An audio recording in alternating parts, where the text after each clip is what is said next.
যে যার ঘটনা শুনবেন তিনি হচ্ছেন বাবু ভাই।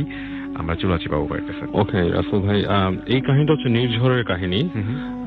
এটা ওদের বাসার কাহিনী। ওর বাবা এই বাড়িটা কেনে আর কি একজনের থেকে, and which is located in Mohammadpur. ওকে, মোহাম্মদপুরের আপনাকে আগেও বলেছি মোহাম্মদপুরে অনেক বাসা আছে যেগুলো আর কি হন্টেড। অনেকে এখনো অবশ্য নতুন নতুন বিল্ডিং হয়, সেগুলো আর কি আপনার মানে ডেমোলিশড হয়ে যাচ্ছে, হরর প্লেস মানে হন্টেড প্লেস গুলা।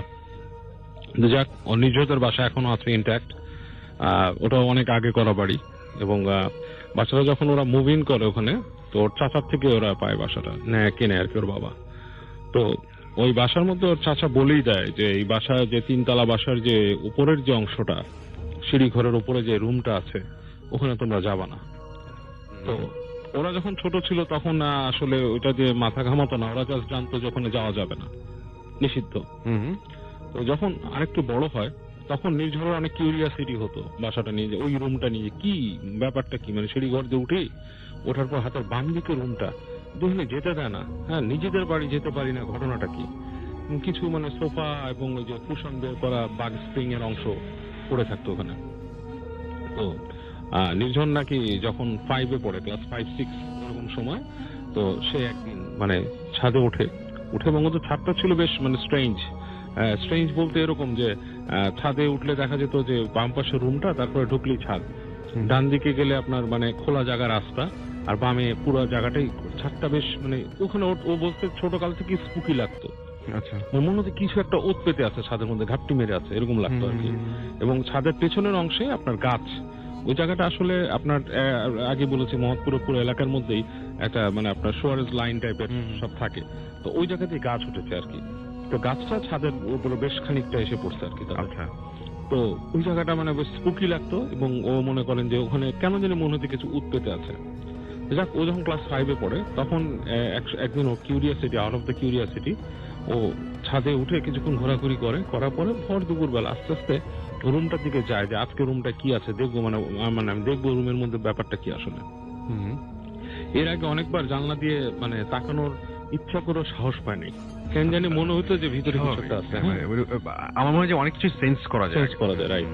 তো ওই দিন তার সাহসটা একটু মানে বেড়ে যায় আর কি, মানে সে আস্তেই করে যে জানলা দিয়ে উকি দেয়। তো জানলা উকি দিয়ে দেখে যে অন্ধকার শুয়ে আসছে, এবং দিনের বেলা অন্ধকার থাকতো রুমটা, জাস্ট জানলা দিয়ে হালকা আলো ঢুকতো এরকম আর কি। তো তাকায় দেখে একটা বিছনা আছে রুমে, একটা টেবিল আছে, পড়ার টেবিল, তারপর একটা ছোট আলমারির মতো যেটা ওই ছিঁড়ে ঘুরে গেছে আর কি, যে এক ধরনের আগের আমলে দেখতেন এক ধরনের মানে টেম্পোরারি একটা ইসের মতো থাকতো, একটা কাবার্ডের মতো, আচ্ছা চেইন দিয়ে, হ্যাঁ ওরকম একটা ছিঁড়ে ঘুরে যাওয়া একটাই। তারপর জুতার স্ট্যান্ড একটা। এন্ড স্ট্রেঞ্জ থিং হচ্ছে আপনার, ও যখন দেখে যে যেখানে ফ্যান ঝুলানোর কথা, ওই জায়গায় আপনার একটা দড়ি পেঁচানো আছে। আচ্ছা, দড়িটা মানে কাটা, মানে শুধু দড়ির একটা অংশ ঝুলতেছে। ডিয়ার লিসেনার, নতুন একটি এপিসোডে সকলকে জানাই স্বাগত। প্রতিদিনের মতো সবথেকে বাছাই করা ভয়ানক ঘটনাগুলো নিয়ে আজকে এই ভিডিওর মধ্যে হাজির হয়েছি। আপনারা প্রত্যেকটি ঘটনা শুনলেই বুঝতে পারবেন যে আজকের এপিসোডের মধ্যে কতটা ভয়ানক ঘটনা আমি শেয়ার করছি। আপনারা যারা প্রতিনিয়ত এই ধরনের ভয়ানক ঘটনা শুনতে চান তারা অবশ্যই এই চ্যানেলটি সাবস্ক্রাইব করে নেবেন, কেননা এই চ্যানেলের মধ্যে প্রতিনিয়ত রাত 10টা বাজে সব থেকে বাছাই করা ভয়ানক ঘটনাগুলো পাবলিশ করা হয়। তাহলে চলুন এই ভিডিওর মধ্যে একটি লাইক দিয়ে আমরা প্রত্যেকটি ঘটনা শেষ পর্যন্ত শুনে আসি। আচ্ছা, তো ফর সাম রিজন ওইটা দেখে ওর ভিতরে বেশ নাড়া দেয়, এবং সে খুব মানে ঘা শিশির করে উঠে, রুমটার মধ্যে অশুভ কোন একটা ফিলিংস সে পায়, এবং সে চলে আসে বাসায় চলে আসে। এসে আপনার কথা বলে বাসায়, মানে অনেকক্ষণ চুপচাপ থাকে নিজের মতো। পরে তার আম্মুকে বলে যে আম্মু ওই রুমটা কি, ওই রুমটায় আমি গেছিলাম। তো তার মা বকা দিয়ে উঠে, কেন গেছো তুমি এখানে? ওকে তোমাকে ছাদে উঠতে দিব না আর কোনোদিন। কি জন্য? তার মানে ওনার মাও কিছু সবাই জানতো, ফ্যামিলির আসলে মানে ফ্যামিলি থেকেই তো বাসাটা ইনহেরিট করা। তো মা বকা দেওয়ার পরে সে খুব মন ক্ষুণ্ণ হয়, কি ব্যাপার এই সেই হ্যান ত্যান, মা কেন বললো। তারপর মা, সে যখন আলাদা থেকে একটু পরে তার মা তার কাছে আসে, সে তাকে মাথায় হাত বুলায় বলে, বাবা তুমি উপরে যেও না। কেন? বলে ওখানে তোমার বড় চাচার এক ছেলে ওখানে মারা গেছিল ওই রুমটাতে। আচ্ছা, গলায় দড়ি দিয়ে মারা গেছিল। আচ্ছা, এবং এরপর থেকে আমরা ওই রুমটাতে কেউ যাই না, মানে কেউই যায় না। ওইটা তোমার বড় চাচা এই বাসা বিক্রি করে গেছে তোমার বাবার কাছে, এই কারণেই যে মানে সে চায় না যে বাসাটা মানে যাক, তার স্মৃতিতেই সে এটাতে মানে হার্ট হয়। তো সে শুনে তার জন্য বেশ একটু মানে আনএক্সপেক্টেড ছিল যে ব্যাপারটা, এবং সে যেই ভাইয়ের কথা বলছে তাকে সে কখনো দেখে নাই। তো এরপরেও মাকে বলে যে উনি কেমন ছিল দেখি, দেখতে চায়। তো মা বলে না, তোমার দেখার দরকার নেই, তুমি দেখে কি করবা, একজন মানে ছিল বয়স্ক। ওর মধ্যে বলে যে ও যেটা বলছে যে ওর মধ্যে কিউরিয়াসিটি নাকি একটা জন্ম নেয় যে ওই ভাই কেমন ছিল সেটা জানার তার। সে চিন্তা করে আচ্ছা কেমন ছিল, কি কারণে মারা গেল, সে আরো ডিটেইলস কোন উত্তর আর পায় না, যে আগ্রহ আরো বেড়ে গেছে যে কি কারণে মারা গেল এই সেই হ্যান তার। তো যাই হোক, এরকম সময়ের পরিক্রমায় অনেকদিন চলে যায়, ও আর ওখানে আপনার যায় না। প্রায় 2-3 বছর পরে একদিন ও ইসের কাছে শোনে, ওখানে ওদের এক আত্মীয় আসে আর কি বাসায়। তো ওনার সাথে কথা বলে, তো সে বলে যে ও কথা বলে যে তুমি তো বেশ বড় হয়েছো, তোমার যে ভাই ছিল চাচাতো ভাই, ও তো প্রায় তোমার মতোই লম্বা টম্বা এরকমই ছিল। তখন বলে আচ্ছা কি ব্যাপার, মানে চাচাতো ভাই, এই যে আবার নতুন করে কিউরিয়াসিটিটা তার মধ্যে আপনার শুরু হয় আর কি। তো বলে যে হ্যাঁ তোমার একটা কাজিন ছিল, থাকতো তোমাদের এই বাসায় তো ছিল এই সেই হ্যান ত্যান। তো ওখানে যে ওই মেয়ের সাথে প্রেম করে, মানে ওই যে বলতেছে সে আবার একটু সিলি ছিল আর কি, মানে কথাবার্তা খুব ক্লিয়ারলি বলে দেয় আর কি। হ্যাঁ, তো অমুক মেয়ের সাথে প্রেম করে মারা গেল, মেয়েটাও বিষ খেয়ে মরলো, আর তোমার ওই কাজিনও গলায় দড়ি দিয়ে মারা গেল। তো ওর মধ্যে আরো ঘটনায় বলে কি কাজিন কিভাবে মারা গেছে, বলছে যে ওখানে এরকম হয়তো প্রেম করতো তোমার কাজিন অমুকের সাথে এখানে। তো ওই মেয়ের সাথে তারপর যখন জানাজানি হয়েছে, মেয়ের বাবা খুব পিটাইছে, বেঁধে রাখছে এসে, তো মেয়েটা রাত্রেবেলা বিষ খেয়ে মারা গেছে। আর তোমার কাজিন যে ছিল চাচাতো ভাই, সেও তোমার এগুলা শোনার পরে গলায় দড়ি দিচ্ছে এখানে। আচ্ছা, তো যাক, ঘটনাটা শুনে তার মধ্যে না বিভিন্ন রকমের চিন্তা ভাবনা আসে আর কি, এটা নিয়ে ঘটনা নিয়ে। সে আবার ওই উপরে যাওয়া শুরু করে দিয়ে, এবং এবার সে কি করে আপনার ওই ম্যানেজ করে আপনার ওই তালা খোলার জন্য বিভিন্ন রকম দিয়ে কোচায় মোচায় সে তালাটা খুলে ফেলে এখান থেকে। আচ্ছা, তালা খুলে সে ওই রুমে ঢুকে। তো ও বলছে যে বাবু ভাই, জিনিসটা অনেকে বলে যে আপনার কোনো একটা মানে জায়গায় ঢুকলে একটা স্রোত নেমে যায়, বা মনে একটা পাওয়ার, একটা গায়ে লাগছে কিছু একটা বাতাস। বাট অ্যাকচুয়ালি আমি একটা জিনিস ফিল করছিলাম, আমি যখন রুমটাতে ঢুকি মনে হচ্ছে আসলেই কোন একটা ঠান্ডা আবহাওয়া আমাকে আপনার গ্রাস্প করলো, মানে এসে একটা ঠিক সেরকম একটা জিনিস, এবং মানে আমার সারা শরীরে কাঁটা দিয়ে ওঠে। হ্যাঁ, বলে যে আমি ঢোকার পর রুমটা অসম্ভব ঠান্ডা ভেতরে, এবং মনে হচ্ছে জানি কেমন একটাই। অ্যান্ড থিং ইজ হোয়াট, যে আমি ওই রুমের মধ্যে যে অনেকক্ষণ বসে থাকলাম, আমার খেয়ালই নেই কখন সময় পার হয়ে গেছে, সন্ধ্যা হয়ে গেছে। হ্যাঁ, তো এরপরে বাসায় চলে আসলাম, দরজাটাকে টেনে টুনে দিয়ে। বলে রাতের বেলা আমি যখন ঘুমাচ্ছি, আমি শুয়ে আছি, মানে ঘুম আসতেছে না, রাতে বাতিটা দিনই ভাই দিছি, হঠাৎ করে আমার মনে হলো যে আমার আমার বাসার আমার যে রুমের চেয়ারটা আছে, মানে ডাইনিং আমার পড়ার টেবিলের সামনে, ওই চেয়ারের মধ্যে কেউ একজন বসে আছে, এবং সে শ্বাস প্রশ্বাস নিচ্ছে। আমি তার শ্বাসের শব্দ শুনতে পাচ্ছি, একদম স্পষ্ট আমি শুনতে পাচ্ছি যে আমার ওই চেয়ারে বসে কেউ শ্বাস নিচ্ছে। আচ্ছা, হ্যাঁ, তো আমি ধর্মড় করে উঠলাম, কেন আমার রুমে গেট লাগানো, কেউ থাকার কথা না। আমি উঠলাম, উঠে লাইট জ্বালালাম, কেউ নাই রুমের ভিতরে। জিনিসটা বেশ মানে অস্বাভাবিক লাগলো আমার কাছে, যে এরকম তো হওয়ার কথা না, কে রুমের মধ্যে আসবে। এমনি আমার মন অনেকটা আপনার উইক ছিল এই ব্যাপারে, ওই ভাইয়ের স্মৃতিতে বা ভাই সম্বন্ধে শুনছি যেটা।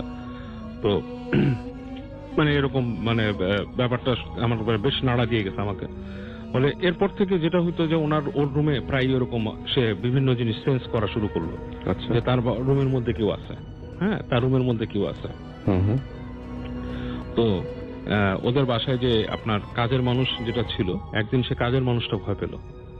ওদের বাসায় যে কাজের মানুষ যেটা ছিল সেও ভয় পেল আর কি, যে বললো যে আপনাদের বাসায় মনে হয় উল্টা পাল্টা কি। বলে যে আমি বারান্দার মধ্যে মনে হচ্ছে বারান্দায় কেউ হাঁটে, আমি গেছি বারান্দায় নাই। আচ্ছা, মনে হয় যে বারান্দা খালি। কাজের মনটা ভয় পেলো, সে থাকতে চায় না ওই বাসার মধ্যে আর। তো ওর আম্মাকে বলছে, ওর আম্মা তখন বলে যে তুমি এইসব ভয় পাচ্ছ, জিনিসটা অমূলক মনে হয়, আচ্ছা যাই হোক, তারপরে বাসায় একটু দেখি কি অবস্থা হয় সেই। তো আপনার ওই গ্রামের আত্মীয় যেটা ছিল, সে আবার এর মধ্যে একদিন আসছে, সে বলতেছে যে আপনাদের বাসার মধ্যে যে এই উল্টা পাল্টা জিনিসগুলো দেখতেছেন, তো এখানে তো মনে হয় আত্মা আছে, ওই যে ভাইয়ের আত্মাটা। এটা কে বলছে? ওই গ্রামের লোকটা আর কি, যে ওর যে তার আত্মা আছে, এবং সে এখানে সম্ভবত এসে আপনাদের এই মানে চলাফেরা করে, নিজের বাসা চলে যেতে পারে না। আচ্ছা, আপনারা এটা একটা ব্যবস্থা করেন। তো এগুলা শোনার পরে আর কি, এখন ব্যাপারটা হচ্ছে যে ওরা একভাবে বিশ্বাস করে তার আপনার এক হুজুরকে নিয়ে আসছে। তো উনি এসে ঝেড়ে দিছে, যদিও কথাটা হুজুরও আত্মাই সম্বোধন করছেন, বাট এখানে আত্মা হওয়ার কথা না আর কি অ্যাকচুয়ালি। আচ্ছা, তো যাই হোক, তো ওই ঝাড়ফুঁক করে গেছেন।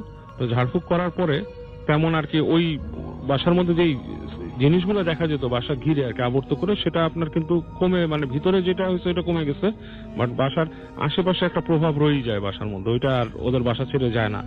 ওই ধরনের জিনিসপত্র হতেই থাকে। এর মধ্যে একজন মহিলা ওরা পায়, যে মহিলা নাকি আপনার বলে যে সে জিন হাজির করে আর কি, জিন হাজির করে আপনার এই জিনিসগুলো করে। তো তাকে নিয়ে আসে, সে একটা আসন দেয় আর কি, ওরা যেটাকে বলে আসন দেওয়া আর কি, বসে আপনার একটা করে প্রসিজার করে। তো সেই রিচুয়াল করে সে একটা জিন আনে, সে এনে বলে যে এই বাসার মধ্যে মানে এখানে একটা আছে, মানে বিইং আছে আর কি, উইচ ইজ এন্টিটি অথবা আত্মা, যাই হোক, এবং হ্যাঁ সে এখানে ছেড়ে যাবে না, কারণ সে এটাকে খুব নিজের মনে করে, আপন মনে করে, এবং সেটা ছেড়ে যাবে না। আপনারা তাকে বিরক্ত করেন না, এবং এইটাকে আপনার খুলছে আপনার ছেলে। আচ্ছা, ওই যে রহস্যের জাদু, রহস্যজনক ব্যাপারটা কিন্তু রাসেল ভাই এখানেই, এটা কিন্তু ওই মহিলার জানার কথা না, এটা ওই একটা নির্ঝর ছাড়া কেউ জানে না। ওই রুমটা খুলছিল সেই, বলে এটাকে আপনাকে আনলক করছে আপনার ছেলে। এবং আরো ব্যাপার হচ্ছে, আপনারা যদি খবর নেন, এখানে এক হুজুর এসে, মানে ওনার চাচা বিক্রি করার আগে সেইখানে অনেক প্রবলেম ফেস করতো। আচ্ছা, এবং এটাকে এক হুজুরকে বন্দি করে দেওয়া হয়েছিল, বন্ধ করে দেওয়া হয়েছিল। এছাড়া কিন্তু এটা মানে এইভাবে থাকতো না। এখন আপনার ছেলে যেটা খুলছে, এখন এটা আপনাদেরকে ওরকম করতে হবে, মানে তার দেওয়া কিছু প্রসিজার করতে হবে, এবং সম্ভবত এইখানে একজন ফাঁস নিয়ে মরছিল, সেই ফাঁসের দড়িটাও ওইখানে আছে। আচ্ছা, ওই দড়িটাও খুলে নেবেন, নিয়ে মাটির তলে পুঁতে ফেলবেন এরকম। তো যাক, তো বললো যে মানে ওই মহিলা সেরকম আর কি একটা অ্যারেঞ্জ করলো জিনিসটা। তো বললো যে দড়িটা নিয়ে আসতে হবে ওই ছেলেরই, মানে ওই নির্ঝরেরই, যে নিয়ে আসতে হবে ওই রুম থেকে, ঠিক আছে? তো তার সেরকম আসন দিল বা রিচুয়াল, এরকম রিচুয়াল কিন্তু আমি নিজেও দেখছি রাসেল ভাই, সামনে বসে একদম। আচ্ছা, অনেক রিচুয়াল এরকম হয়, আমার নিজের চোখে দেখা আছে। শুনলে it might sound very dramatic, weird and dramatic, but it happens, আমার চোখের সামনে হয়েছে। যাই হোক, তো এরকম একটা আসন তারা দেয়, দিয়ে রাতের বেলা মানে লাঠি লাইট টাইট বন্ধ করে। তো ও বলছে যে হ্যাঁ হইতে পারে ওই সময় অনেকে মানে বোকা বানানোর জন্য করছে ব্যাপারটা। আচ্ছা, বাট অ্যাকচুয়ালি একটা জিনিসের কোনো নাই। ও যখন নাকি ওই রুমে গেছিল খুলতে, হ্যাঁ রুমটা যখন খুললো, তখন রুমের ভিতর থেকে গড় গড় গড় গড় সাউন্ড আসতেছিল। জানি একটা মানুষ খুব আপনার কষ্ট পেয়ে যদি বা রাগের চোটে গড় গড় করতে থাকে, প্রচন্ড রাগে জিতে তাকে বেঁধে রাখছে এরকম, বলে ঠিক সেরকম গড় গড় গড় গড় শব্দ হচ্ছিল রুমের ভিতরে যখন আমি ঢুকি। এবং আলটিমেটলি ওই দড়ি, আমি যাই ওখানে, যে একটা চেয়ারে দিয়ে আমি দড়িটাকে, যেই দড়িটা ওখানে ঝুলানো ছিল, সেই দড়িটা অনেক পুরানো হয়ে গেছে, দড়ির মধ্যে ধুলা লাগছে। আমি অনেক কষ্টে একটা ছুরি দিয়ে কেটে দড়িটাকে নামায় আমি গেটের বাইরে এনে ফেলি, এবং আমার আর কিছু খেয়াল নেই। তারপরে আমি জ্ঞান হারা ফেলি, এবং পরবর্তীতে আমার জ্ঞান ফিরে, মানে আপনার ওই চেঞ্জিং আসে। তো পরবর্তীতে ওদের ওই বাড়ি এখনো আছে ওখানে, এবং ওই বাড়িটাকে ওর বাবা এখনো রিনোভেট করে নাই, বেশ বড় জায়গার উপরে। এবং ওর বাবা বলে সরে যায় আর কি, ছেলের এইসব ভেজাল দেখে সরে যায়। তো আমি হয়তো বাড়িটা দেখতে যাবো খুব শুন। আমিও শুনবো যে কোন জায়গায়, আমার মোটামুটি ওই এলাকা ভালোই চেনা আছে, তো আমিও চেষ্টা করব যেতে। And thank you very much প্রথম অতিথির কাছে। এবং আমি শুরুতেই তিনি বলেছেন তিনি পরিচয়টা দিতে যাচ্ছেন না, তো সরাসরি আমরা তার ঘটনাতেই যাব, একদম সরাসরি।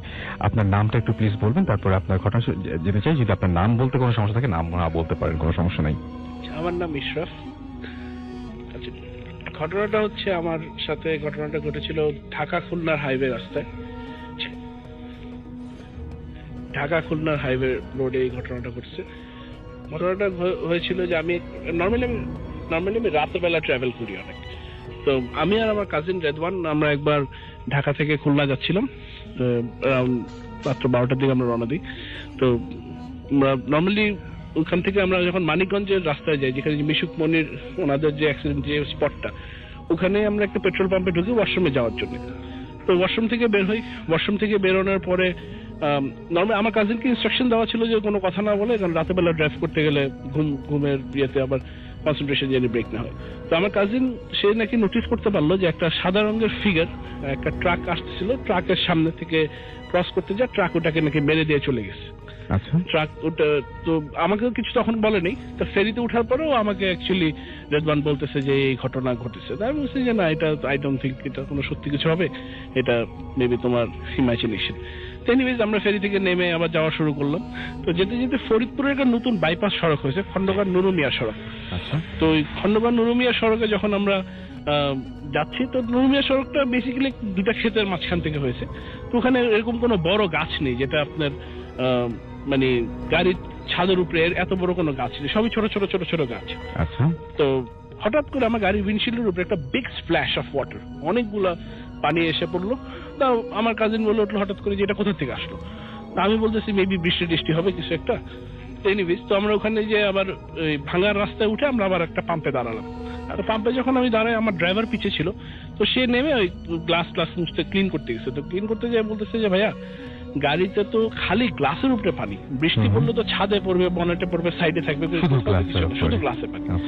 তখন আমাদের একটু মানে কি হলো এটা হঠাৎ করে। এনিওয়েজ তারপর আমরা ওখান থেকে আবার রওনা দিলাম। তো কিছু দূর যাওয়ার পরে আমরা যেটা মজা জিনিস দেখছি, তখন অ্যারাউন্ড রাত্র প্রায় 2-2:30 সময় হবে। ওই গোপালগঞ্জের যে রাস্তাটা ভাঙার থেকে ছাড়া ভাটিয়াপাড়া মোড় থেকে, ওই রাস্তাটা আমরা দেখতে পাচ্ছি যে ঝাঁকে ঝাঁকে প্রায় 20-30 জন করে লোক, মনে হচ্ছে যে ক্ষেত থেকে কাজ করে এসে ওরা বাড়ি ফিরতেছে, এরকম ধরনের ড্রেস আপে তারা হেঁটে হেঁটে যাচ্ছে। অ্যারাউন্ড 1/2 to 1 কিলোমিটার ধরে আমরা এরকম ভিড় দেখলাম। আচ্ছা। এত রাত্রে সাধারণত ওখানে আসারই কথা না, মানে রাস্তার দুই পাশে এইভাবে করে আসারই কথা না। তো ওটা ছাড়া আমরা চলে গেলাম। যাওয়ার পরে হঠাৎ করে আমি গাড়ি হার্ড ব্রেক করতে, কারণ আমার সামনে থেকে একটা লোক দৌড় দেয়। তো ওই লোকটা দৌড় যায় না, আমি এত জোরে ব্রেক করে আমি সাইডে তাকায়, মানে আমি কাজিনকে বললাম গ্লাসটা আমার নামায়, ওকে কিছু বলো, যে যেভাবে করে ও দৌড় দিল আল্লাহ মাফ করে একটা অ্যাক্সিডেন্টও হইতে পারছে। তো ও গ্লাস নামায় যখন বাম দিকে তাকালো, দেখলো যে ওখানে আর কেউ নেই। সারপ্রাইজিংলি এত মানে রাতেবেলা, এবং ওখানে কোনো খালি জায়গা, ওটা এমন তো না যে কোনো গাছ আছে বা কোনো জঙ্গল আছে যেখানে ঢুকে গিয়েছে, নাথিং লাইক দ্যাট। হঠাৎ করে ওটা দেখাতে মানে কিছু নাই, তখন আমরা একটা আরেকটু ভয় পাই। তো এনিওয়েজ আমরা তখন চালাতে থাকি, ডিসাইড করলাম যে যাই হবে রাস্তায় যাই সামনে আমরা দেখবো, কথাবার্তা বলতে বলতে, যে আমরা কোনো অবস্থাতে গাড়ি থামাবো না। আচ্ছা। যাই হবে আমরা মানে আগে চলে যাবো। ও আচ্ছা, আপনারা ফেস করবেন, মানে আপনারা জাস্ট আপনাদের মতো চলে যাবেন? আমরা চলে যাবো, ওখানে আমরা কোনো কিছু, তো আমরা এখানে কোনো কিছু দাঁড়াবো না। তো এনিওয়েজ যাচ্ছি হঠাৎ করে, এটা হলো টঙ্গিপাড়ার মোড়ে, ওই বঙ্গবন্ধু মাজারের কাছের এরিয়াটা। ওখানে দেখি আমরা একটা মহিলা বেশ ভালো, মনে হচ্ছে দাওয়াত খেয়ে আসছে, এরকম কাপড় চোপড় পরে একটা বাচ্চা কোলে না রাস্তার মাঝখানে স্টিল হয়ে দাঁড়ায় আছে। আমরা হর্ন দিলাম, হেডলাইট দিয়ে ইয়ে করলাম, হাই বিম দিলাম, কিন্তু সে সরছে না। তো আমি ওখানে ওকে মানে ক্রস করে আমরা তারপরে চলে গেলাম। তো তখন আমরা আসলেই ভয় পেয়েছি, কারণ রাত্রেবেলা অত রাত্রে খুবই স্বাভাবিক, তখন প্রায় 3টা, কারণ আমরা ভাটিয়াপাড়া ক্রস করে টঙ্গিপাড়ার কাছাকাছি প্রায় 3টা হবে। তারপর আর দাঁড়াই না, আমরা একটু স্ট্রেট চলে গেছি গোপালগঞ্জ পুলিশ লাইনে। ওখানে লোকজন ছিল, রাস্তার ওখানে দোকানে বসে চা খেলাম, যতক্ষণ পর্যন্ত আজান দেওয়ার পরে আমরা একটু ফর্সা হওয়ার পরে তারপর রওনা দিলাম। এরপরে আর কোনো অসুবিধা হয়নি। ওকে, কিন্তু আপনার কি মনে হয়, আপনি যে প্রথমে যে ব্যক্তিকে দেখেছিলেন এবং পরবর্তীতে আরেকজনকে দেখলেন, কি মনে হয় কি হতে পারে? এরকম কোনো কিছু কি আপনার মানে জীবনে এইবারই প্রথম ঘটেছিল, নাকি এর আগেও এরকম কিছু? দিনের সাথে এটা ফার্স্ট টাইম, বাট আমার এক্সপিরিয়েন্স আরেকটু বেশি আছে। বাট এই পার্টিকুলার বিষয়টা আমি বলবো could be my imagination or could be something else. কারণ প্রথমটা আমার কাজিন একা দেখছে, তো আমি ভাবলাম যে ও বেবি টায়ার্ড, রাতের বেলা কিছু সেই ইলুশন হ্যালুসিনেশন হয়েছে তার। কিন্তু আমার সাথে যেটা ওইখানে যে রাস্তার সামনে থেকে লোক দৌড় দিল, এটা আমি, আমার কাজিন, আমার ড্রাইভার, 3 জন দেখছি। সবাই মিলে দেখছে। তো ওরা মানে এইটা আমার কাছে একটু অবাক লাগলো। তারপরে লোকগুলো এত লোক, কারণ আমার ড্রাইভার অফিসের থেকে বলছে ভাইয়া এত লোক কোথা থেকে আসতেছে, মানে কি অ্যাক্সিডেন্ট হইলো না, রাস্তায় কোনো গন্ডগোল হচ্ছে, কি ব্যাপার? এবং টাইমটা যদি আপনি আরেকবার সবাইকে একটু মনে করে দেন। টাইমটা যখন ফার্স্ট দেখলাম তখন বাজে অ্যারাউন্ড 2:30 হবে। ফার্স্টের যেটা রানীগঞ্জে দেখছি ওটা হবে অ্যারাউন্ড 1টা, আর যেটা আমরা গোপালগঞ্জের রাস্তায় দেখলাম ওটা হবে 2:30। লাস্ট এনকাউন্টার ওই সময় সাধারণত মানুষজন, ওই এলাকার মানুষজনের ওই সময় জেগে থাকার কোনো কারণ নাই, মানে আনলেস কোনো কিছু না থাকে। তো গ্রাম আছে, বাট রাস্তার সাইডে তো গ্রামটা হলে ভিতরের দিকে যাইতে হবে, তাই না? আচ্ছা, আপনার নামটা একটু বলতে হবে কিন্তু। আমার নাম হচ্ছে রেদওয়ান। হ্যাঁ, ওই যে এতক্ষণ ধরে বলছিলেন আপনার কথাই, যে আপনি কাজিন ছিলেন। হ্যাঁ, আপনার দুজন একসাথে যাচ্ছিলেন। আমার কথাই বলতেছিল। আমার কথা হচ্ছে যে মানে মানুষ যাবে, মানে যাইতে পারে আড়াইটাতে, কিন্তু 0.5 কিলোমিটার জুড়ে দুই পাশে গ্রুপ, এরকম এতগুলা মানুষ, তার উপরে হচ্ছে মানে এমন একটা ভাব মানে কেবল ক্ষেত থেকে কাজ করে উঠছে, এখন মানে বাজারে আছে না, মানুষজন বাজারের দিকে যায় বা এই টাইপের একটা, কিন্তু এত রাতে তো এত মানুষ থাকার কথা নেই ইউজুয়ালি। আর আমার কাহিনী হচ্ছে, আমি এর আগে আমি কোনোদিন এগুলোই বিশ্বাস করি নাই। আমি রাত 2টা, আমার গ্রামের বাড়ি হচ্ছে বরিশালে, তো ওখানে শ্মশান ঘাট আছে আরো দূরে, কাউখালী নামে একটা গ্রাম মানে উপজেলা। ওখানে শ্মশান ঘাটে আমি আমার ফ্রেন্ডদের সাথে রাত 2টা পর্যন্ত আড্ডা দিছি। ইভেন আমার বাসার পিছনে হচ্ছে শ্মশান ঘাট। আমরা ইউজুয়ালি মানে হিন্দু মানুষদের তো শ্মশানে পোড়ানো পর্যন্ত দেখছি, বাট আমি কোনোদিন মানে আনইউজুয়াল কোনো কিছু দেখি নাই। আমার মধ্যে একটু সাহসটা এই জন্য এইসব বিষয়ে বেশি ছিল।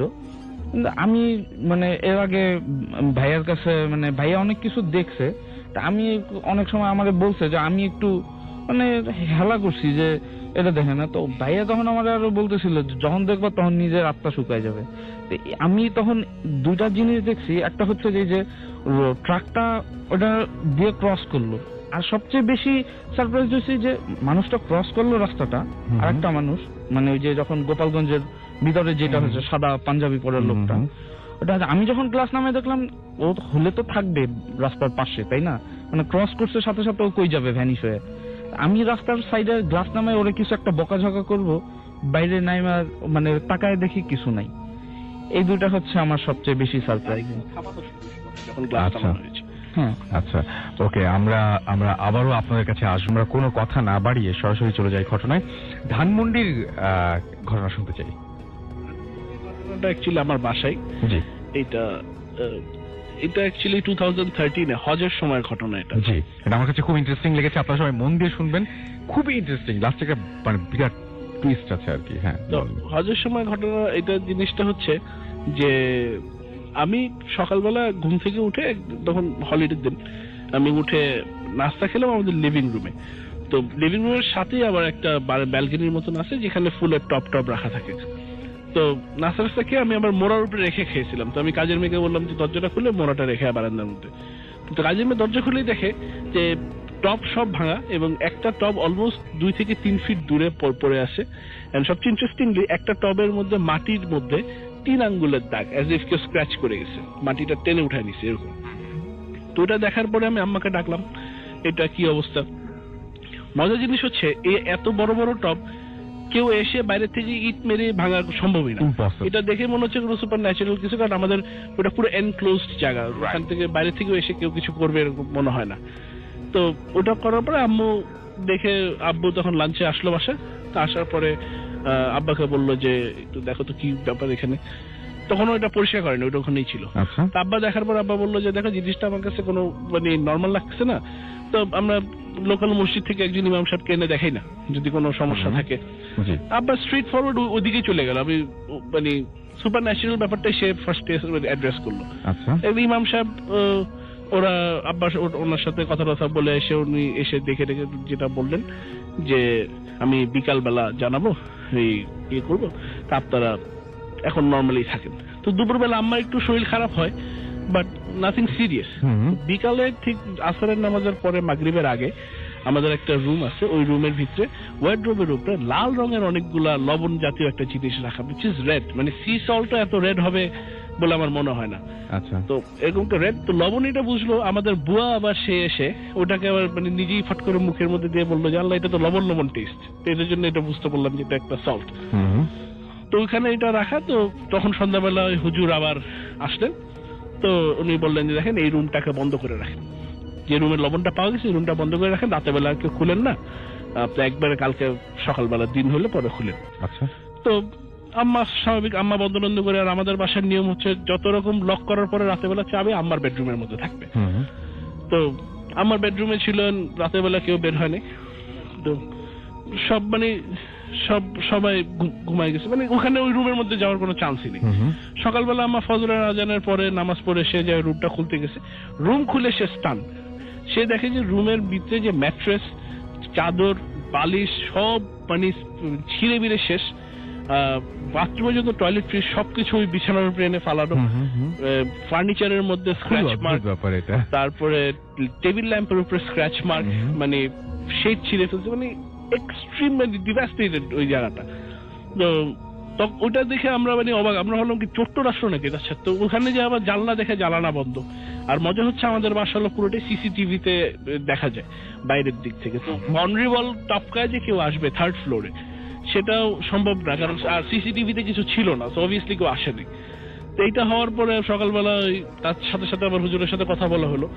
তো কথা বলার পরে হুজুরে এসে বলল যে এখানে তো একটা ফার্নিচারের আপনাদের কোনো কি অসুবিধাটা হচ্ছে, এই একটা ফার্নিচার ছিল, ওই ফার্নিচারটাকে জাস্ট মুভ করে আরেকটা জায়গায় রাখতে বললো। যখন এই ফার্নিচারটা মুভ করলো ওই এপিসোডটা কিন্তু শেষ হয়ে গেছে, ওইরকম কোন আর ঘটনা ঘটেনি। ইন্টারেস্টিংলি আফটার 2-3 days দেখা গেছে যে আমাদের ওই রুমেরই বিছানার উপরে অনেকগুলো পয়সা, এন্ড সবচেয়ে মজা হচ্ছে পয়সাগুলো হলো 1800s এর আমলের ইস্ট ইন্ডিয়া কোম্পানি লেখা পয়সা। সেটাই, Which was কে surprising, রেখে যাবে, মানে ওই কে রেখে যাবে এটা? আর কোথা থেকে পাবো ওই জিনিস? সেটাই। এটা তো দুর্লভ একটা জিনিস। রাইট।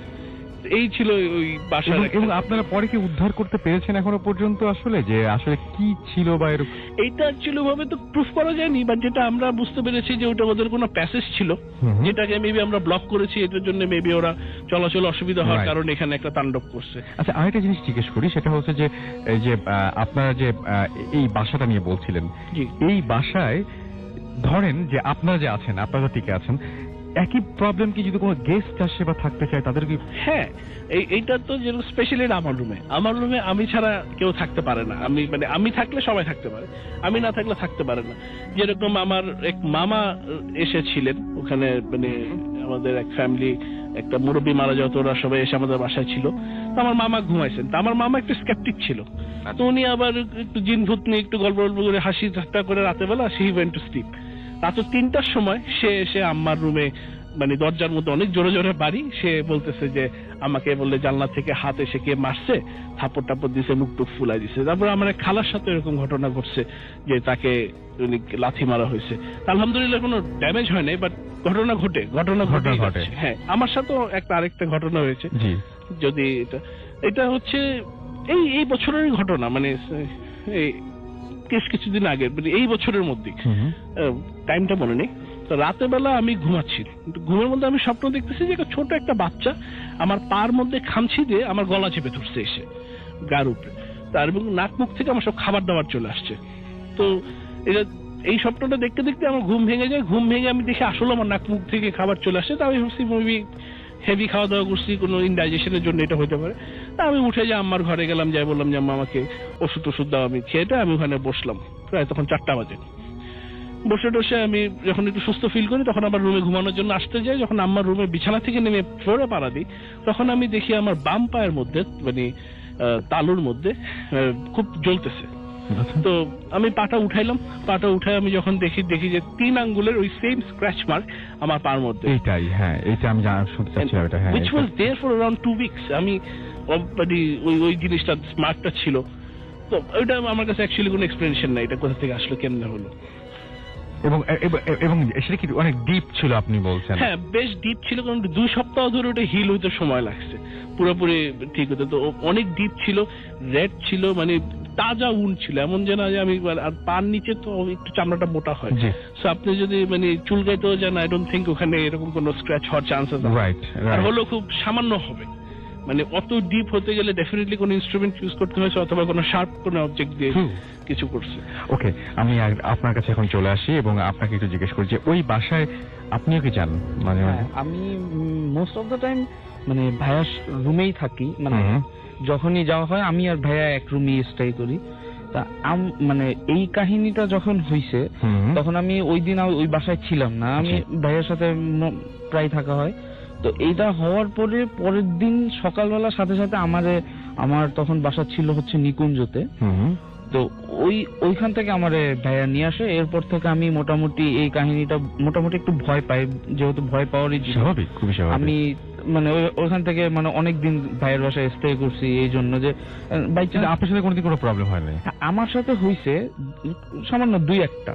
যেমন একটা হচ্ছে আমি যখন ফার্স্টে এই যে নিকুঞ্জতে আমি যখন শিফট হয়েছিলাম, মানে ফ্রেন্ডদের সাথে আমি থাকতেছিলাম, তো ওইখানে হচ্ছে কি আমি ফার্স্টে মানে ওটা ডুপ্লেক্স বাসা ছিল, উপরে নিচতলাটা মোস্ট অফ দ্য টাইম নিচতলায় আমার বেড ছিল, কিন্তু ফ্রেন্ডরা সবাই উপর তলায় থাকে, তা আমি একা নিচতলায় থাকবো, এটা কেমন যেন মানে ফ্রেন্ডদের সাথে আর থাকতেছি। মানে ওই দিন আমি ফার্স্ট উঠছি, তো আমি গেছি মানে উপরের দিকে, যে আমি যাব, রাত তখন প্রায় 1-1:30 বাজে। মানে ফ্রেন্ডরা তো আড্ডাবাজি করতেছি, ব্যাচেলর লাইফ একটু, তো পড়াশোনা শেষ করছি একটু ফার্স্টের দিন। তো নিচ থেকে আমি বালিশ আনতে গেছিলাম, যে আমার বেডের উপরে বালিশ থেকে আমি উপরে এসে ফ্রেন্ডদের সাথে ফ্লোরিং করে শুভ। তা আমি যখন বালিশ আনতে গেছি, বালিশ নিয়ে ওঠার সময় মানে বাসার যেহেতু ডুপ্লেক্স, সিঁড়িটা একটু মোড়ানো, তো ওই সিঁড়ির ওই পাশে একটা ব্যালকনি ছিল। সিঁড়ির ব্যালকনির ওখানে কিছু নেই, মানে জাস্ট একটা ব্যালকনি, ওই পাশটা ফাঁকা, মানে দোতলার উপরে। তা আমি যখন উঠলাম, হঠাৎ করে আমার চোখের কর্নার দিয়ে, মানে আমি উঠার সময় যখন মোড়ানো, যেহেতু ফেসটা হাফ ওয়ে গেছে ব্যালকনির সাথে, তা আমি চোখের কারণে মানে দেখলাম কি একটা কালো জাতীয় কি যেন একটা ব্যালকনি থেকে মানে উড়ে চলে গেছে, মানে সোজা ব্যালকনি দিয়ে লাফ দেওয়া টাইপের মানে গেছে।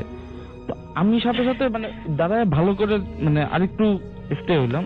স্টে হওয়ার পরে ওইখানে মানে ফার্স্টে রাতে আর কিছু বলি নাই, ফার্স্টে আমি ভাবছি যে হয়তো কিছু একটা হইতে পারে। পরের দিন সকালবেলা আমি ফ্রেন্ডদের কাছে জিজ্ঞাসা করছি এখানে কোনো কিছু, ওরা আমার সাথে ফাইজলামি শুরু করছে, না এরকম তো ভূত টুত। কিছুদিন পরে আরেকজনের কাছ থেকে শুনছি যে ওই বাসাটায় নাকি অনেক আগে একটা মেয়ে সুইসাইড করছিল, মানে এটা আর কি শুনছি। আমার কাছে তখন একটু আজব লাগছে যে হয়তো কোনো কিছু হয়তো এই কারণে হইতে পারে। ওকে ওকে, থ্যাংক ইউ সো মাচ। এবং এর পরের কমেন্টগুলো আবারও ফিরে আসি, তার আগে একটু ভাইয়ের কাছে চাই। আপনি দীর্ঘদিন সময়ে স্টেটসে ছিলেন এবং সেখানে আপনার পড়াশোনার সময়টা ওখানেই কেটেছে। আমি একটু জানতে চাই আপনার কাছে যে ওইখানেও আপনি কিছু জিনিস ফেস করেছেন, সেগুলো। আচ্ছা, ফার্স্ট আমি ফেস করি আমেরিকাতে, আমি ইউনিভার্সিটির নামটা না নিয়ে, না দরকার নাই, একদম খুবই রিনাউন্ড একটা ইউনিভার্সিটি এবং খুবই both of them are very renowned. Exactly anyways, তো আমি আমার ফ্রেন্ড ওইখানে পড়তো, তো আমি ওকে ভিজিট করতে যেতাম সবসময়। তো একবার একটা ইনসিডেন্ট এরকম হচ্ছে যে আমরা বাংলাদেশে আসবো বেড়াতে, তো ওকে আমি প্যাকিং এ হেল্প করতে ওর ওখানে যাই। তো ওর ডর্ম রুমটা ছিল সিঙ্গেল রুম, আর অনেক ছোট একটা ডর্ম রুম ছিল। তো ডর্ম রুমের ডেসক্রিপশনটা ছিল বেসিক্যালি একটা খাট, একটা পাওয়ার টেবিল, আর খাটের সামনে একটা ওয়ার্ড্রপ, তার সামনে হলো বাইরে এক্সিট এন্ট্রি ডোরটা। ওখানে একটা ছোট্ট একটা স্পেসও ছিল, মানে একটা মানুষ দাঁড়াতে পারবে এরকম একটা জায়গা। তা আমি গেলাম ওকে প্যাকিং এ হেল্প করতে, তো বিছানার সামনে দাঁড়া ওকে আমরা হেল্প টেল্প করতেছি, আমি ছিলাম। তা আমি হঠাৎ করে দেখি চোখের এক বিয়ের দিকে মানে তাকায় দেখেছি যে একটা ফিগারের মতন, looks like a human figure, ওখানে বসে আছে, ব্ল্যাক কিন্তু ইয়েলো আইস, যেটা দেখে মানে বোঝা গেল চোখটা দেখে যে আমার দিকে তাকায় আছে। তা আমরা ভাবলাম যে পড়ালেখার প্রেসারে এই সেমিস্টারে মাত্র ফাইনাল শেষ করে আসলাম, তো অবভিয়াসলি উই আর টায়ার্ড, তো কিছু না কিছু উল্টাপাল্টা চিন্তা ভাবনা চলতেছে মাথায়, জন্য দেখলাম। তো ঠিক আছে, আমি ওটার পাত্তা দিলাম না, আমি নেমে গেলাম ওর সাথে। নেমে আমরা নর্মালি আমরা ট্রেন দিয়ে যাই আমাদের এয়ারপোর্টে, তো ওইখানে আমরা ট্রেন না নিয়ে উই টুক আ ট্যাক্সি। তো ট্যাক্সিতে উঠে আমরা ওকে বলতেছি যে আচ্ছা তুমি কি এরকম, তোমার কি ডর্মে ভুট্টুত আছে? আমি জাস্ট জোক করতেছি ওর সাথে, তোমার ডর্মে কি ভুট্টুত আছে নাকি, দেখো তো, আমি তো এরকম একটা ভূত দেখছি তোমার ডর্মে। তো ওর না চেহারা দেখলাম যে একটু সিরিয়াস হয়ে গেল, বলতেছে কেন, কি দেখছো তুমি? তা আমি বললাম যে না, আমি দেখলাম এরকম একটা ব্ল্যাক ফিগার, এরকম ইয়েলো আইজ আমার দিকে তাকায় আছে। তো ওর রিয়াকশনটা ছিল দেখার মতন। ও বলতেছে ও মাই গড, এটা তো আমি পুরো সেমেস্টার ধরে দেখতেছি, আমি তো ভাবছি যে টায়ার্ড হয়ে আমি এটা দেখতেছি, তুমি একই জিনিস কিভাবে দেখলা? আর আমাকে কোনো দিনও এইসব কথা বলে না, বিকজ সেইগুলো বিশ্বাসই করে না। তো ওই একটা এক্সপিরিয়েন্স যেটা আমি দেখে অ্যাকচুয়ালি আমি মানে স্টান্ড হয়ে গেছি যে কিভাবে সম্ভব যে একই রকম জিনিস দুজন দেখলাম। এবং আপনি তো মনে হয় ওইটা কি আপনার ফার্স্ট ভিজিট ছিল, মানে ফ্রেন্ডের বাসা যাওয়া বা এরকম? না, আমি ওখানে আগেও গিয়েছি, তো কোনদিন ওরকম ফিল করেনি? ওরকম ফিল করি ওই দিনই পার্টিকুলার আমি চোখের সামনে দেখি আর কি, আগে এরকম চোখের সামনে আমি মানে এত ক্লিয়ারলি দেখি নাই, প্রবাবলি কিছু দেখেছি, আই হ্যাভেন্ট নোটিসড। ওকে, আরো কিছু ঘটনা যদি ওখানকার কিছু ঘটনা যদি আপনার থাকে তাহলে বলতে পারেন আপনি। আমেরিকাতে, আমেরিকা বা বাংলাদেশ, যেখানে আপনার বলতে, বাংলাদেশে আমার সাথে ইন্টারেস্টিং কিছু কিছু ঘটনা ঘটছে। যেরকম আমাদের বাসারটা আমি আপনাকে বললাম, আমার বাসায় এরকম ড্রাইভাররা অনেক কিছু দেখে। তারপরে বাংলাদেশে যে কোনো জায়গায় আপনি যে কোনো জায়গায় বলতে পারেন। এবং আপনি একটা জিনিস বলছেন, আপনার বাসায় যে এত কথা বললেন, বাসাটা যখন আপনারা ওঠেন, Yes. হ্যাঁ আমি অ্যাকচুয়ালি সেটাই এটা বলতে মনে চাচ্ছিলাম, করছিলাম যে আমি এটা আমি কি জানি মিস করছি আমার বাসা জি, জি, জি। সম্পর্কে। মানে আমার- কোথা থেকে কিনছেন বা কি অবস্থা সেটা আমরা জানতে চাই না, না, but দরকার নেই, কি কি দরকার নেই। হয়েছিল এটা আমাকে যদি বাসাটা বলতেন। অ্যাকচুয়ালি বানানো, এটা আমাদের নিজেরাই করা। তো যখন ফাউন্ডেশন কাটে, জি। তো বাসাটা একটা মানে যে কোনো একটা হসপিটালের দখলে ছিল এই ল্যান্ডটা, তো ওটা পরে ওখান থেকে আমরা নিয়ে নিবিস। তো যখন আমরা ফাউন্ডেশনের জন্য মাটি কাটা হয়, তখন কিছু দূর যাওয়ার পরে দুটা গলিত লাশ পাওয়া যায়, হুম। যেটা মানে কোনো পরিচয় পাওয়া যায়নি। আমরা মোটামুটি আইন সংস্থার সাথে কথাবার্তা বলেছি, বাট ওটা কোনো পরিচয় পাইনি।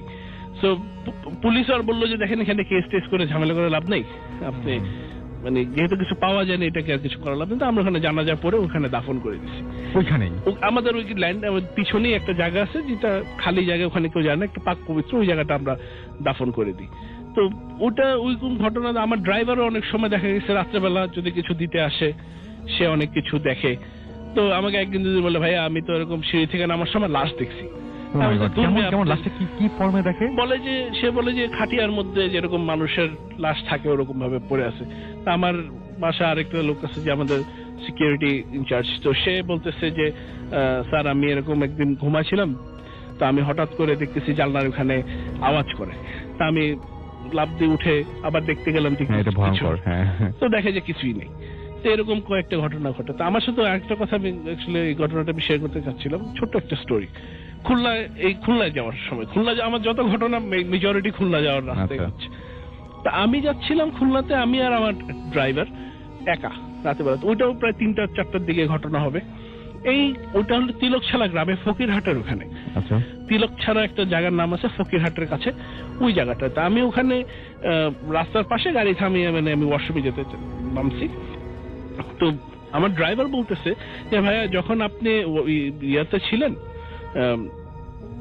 প্রস্তাব করতেছিলেন, তখন আমি দেখলাম আপনার পিছনে একটা লোক দাঁড়ানো, অনেক পশম গায়ে, সাদা রঙের। আচ্ছা। তো আমি বললাম যে আমি তো কিছু দেখিনি। আমি বললাম আপনি কেমনে ঠিক ছিলেন?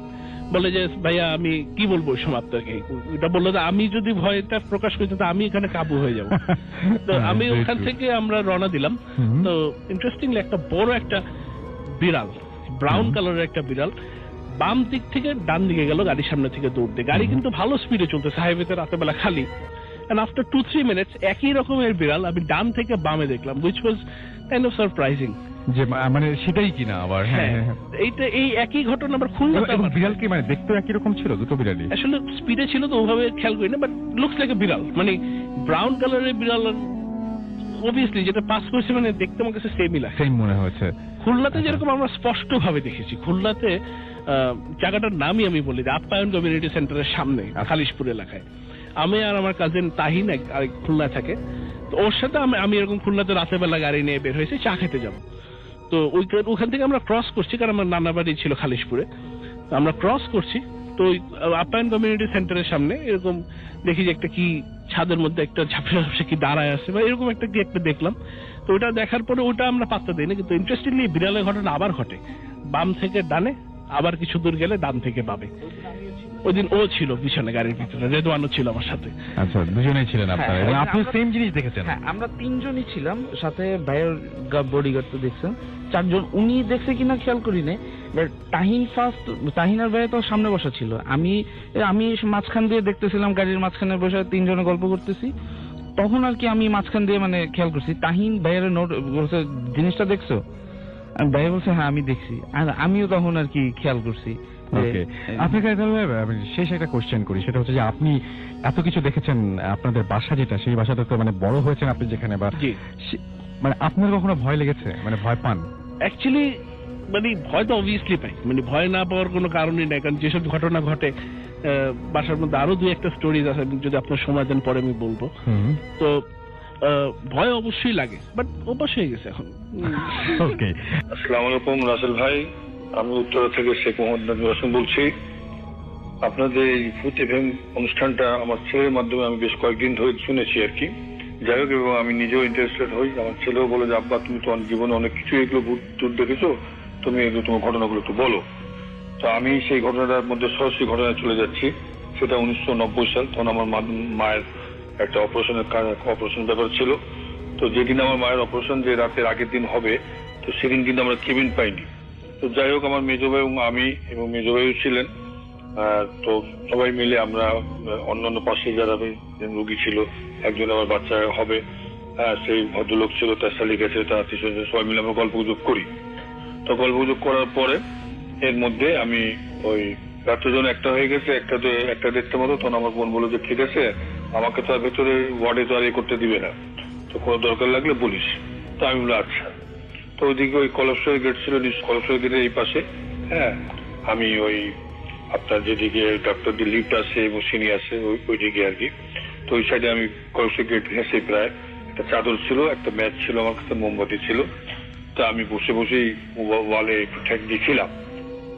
এই ফাঁকে যে কখন যে আমি ঘুমিয়ে পড়েছি ঠিক জানি না, তার বেশ অনেকক্ষণ পর হঠাৎ করে দেখি যে আমার বোন আমাকে গায়ে হাত দিয়ে তুললো। তো তুলে দেখি আমার মেজো বোন। মেজো করার পরে তারপর সে মুখে কিছু কথা না বলে সে হাঁটা ধরবে। তো আমি তার হাঁটা ধরছি, আমি কি কোথায় যাবো, কি বলতেছি?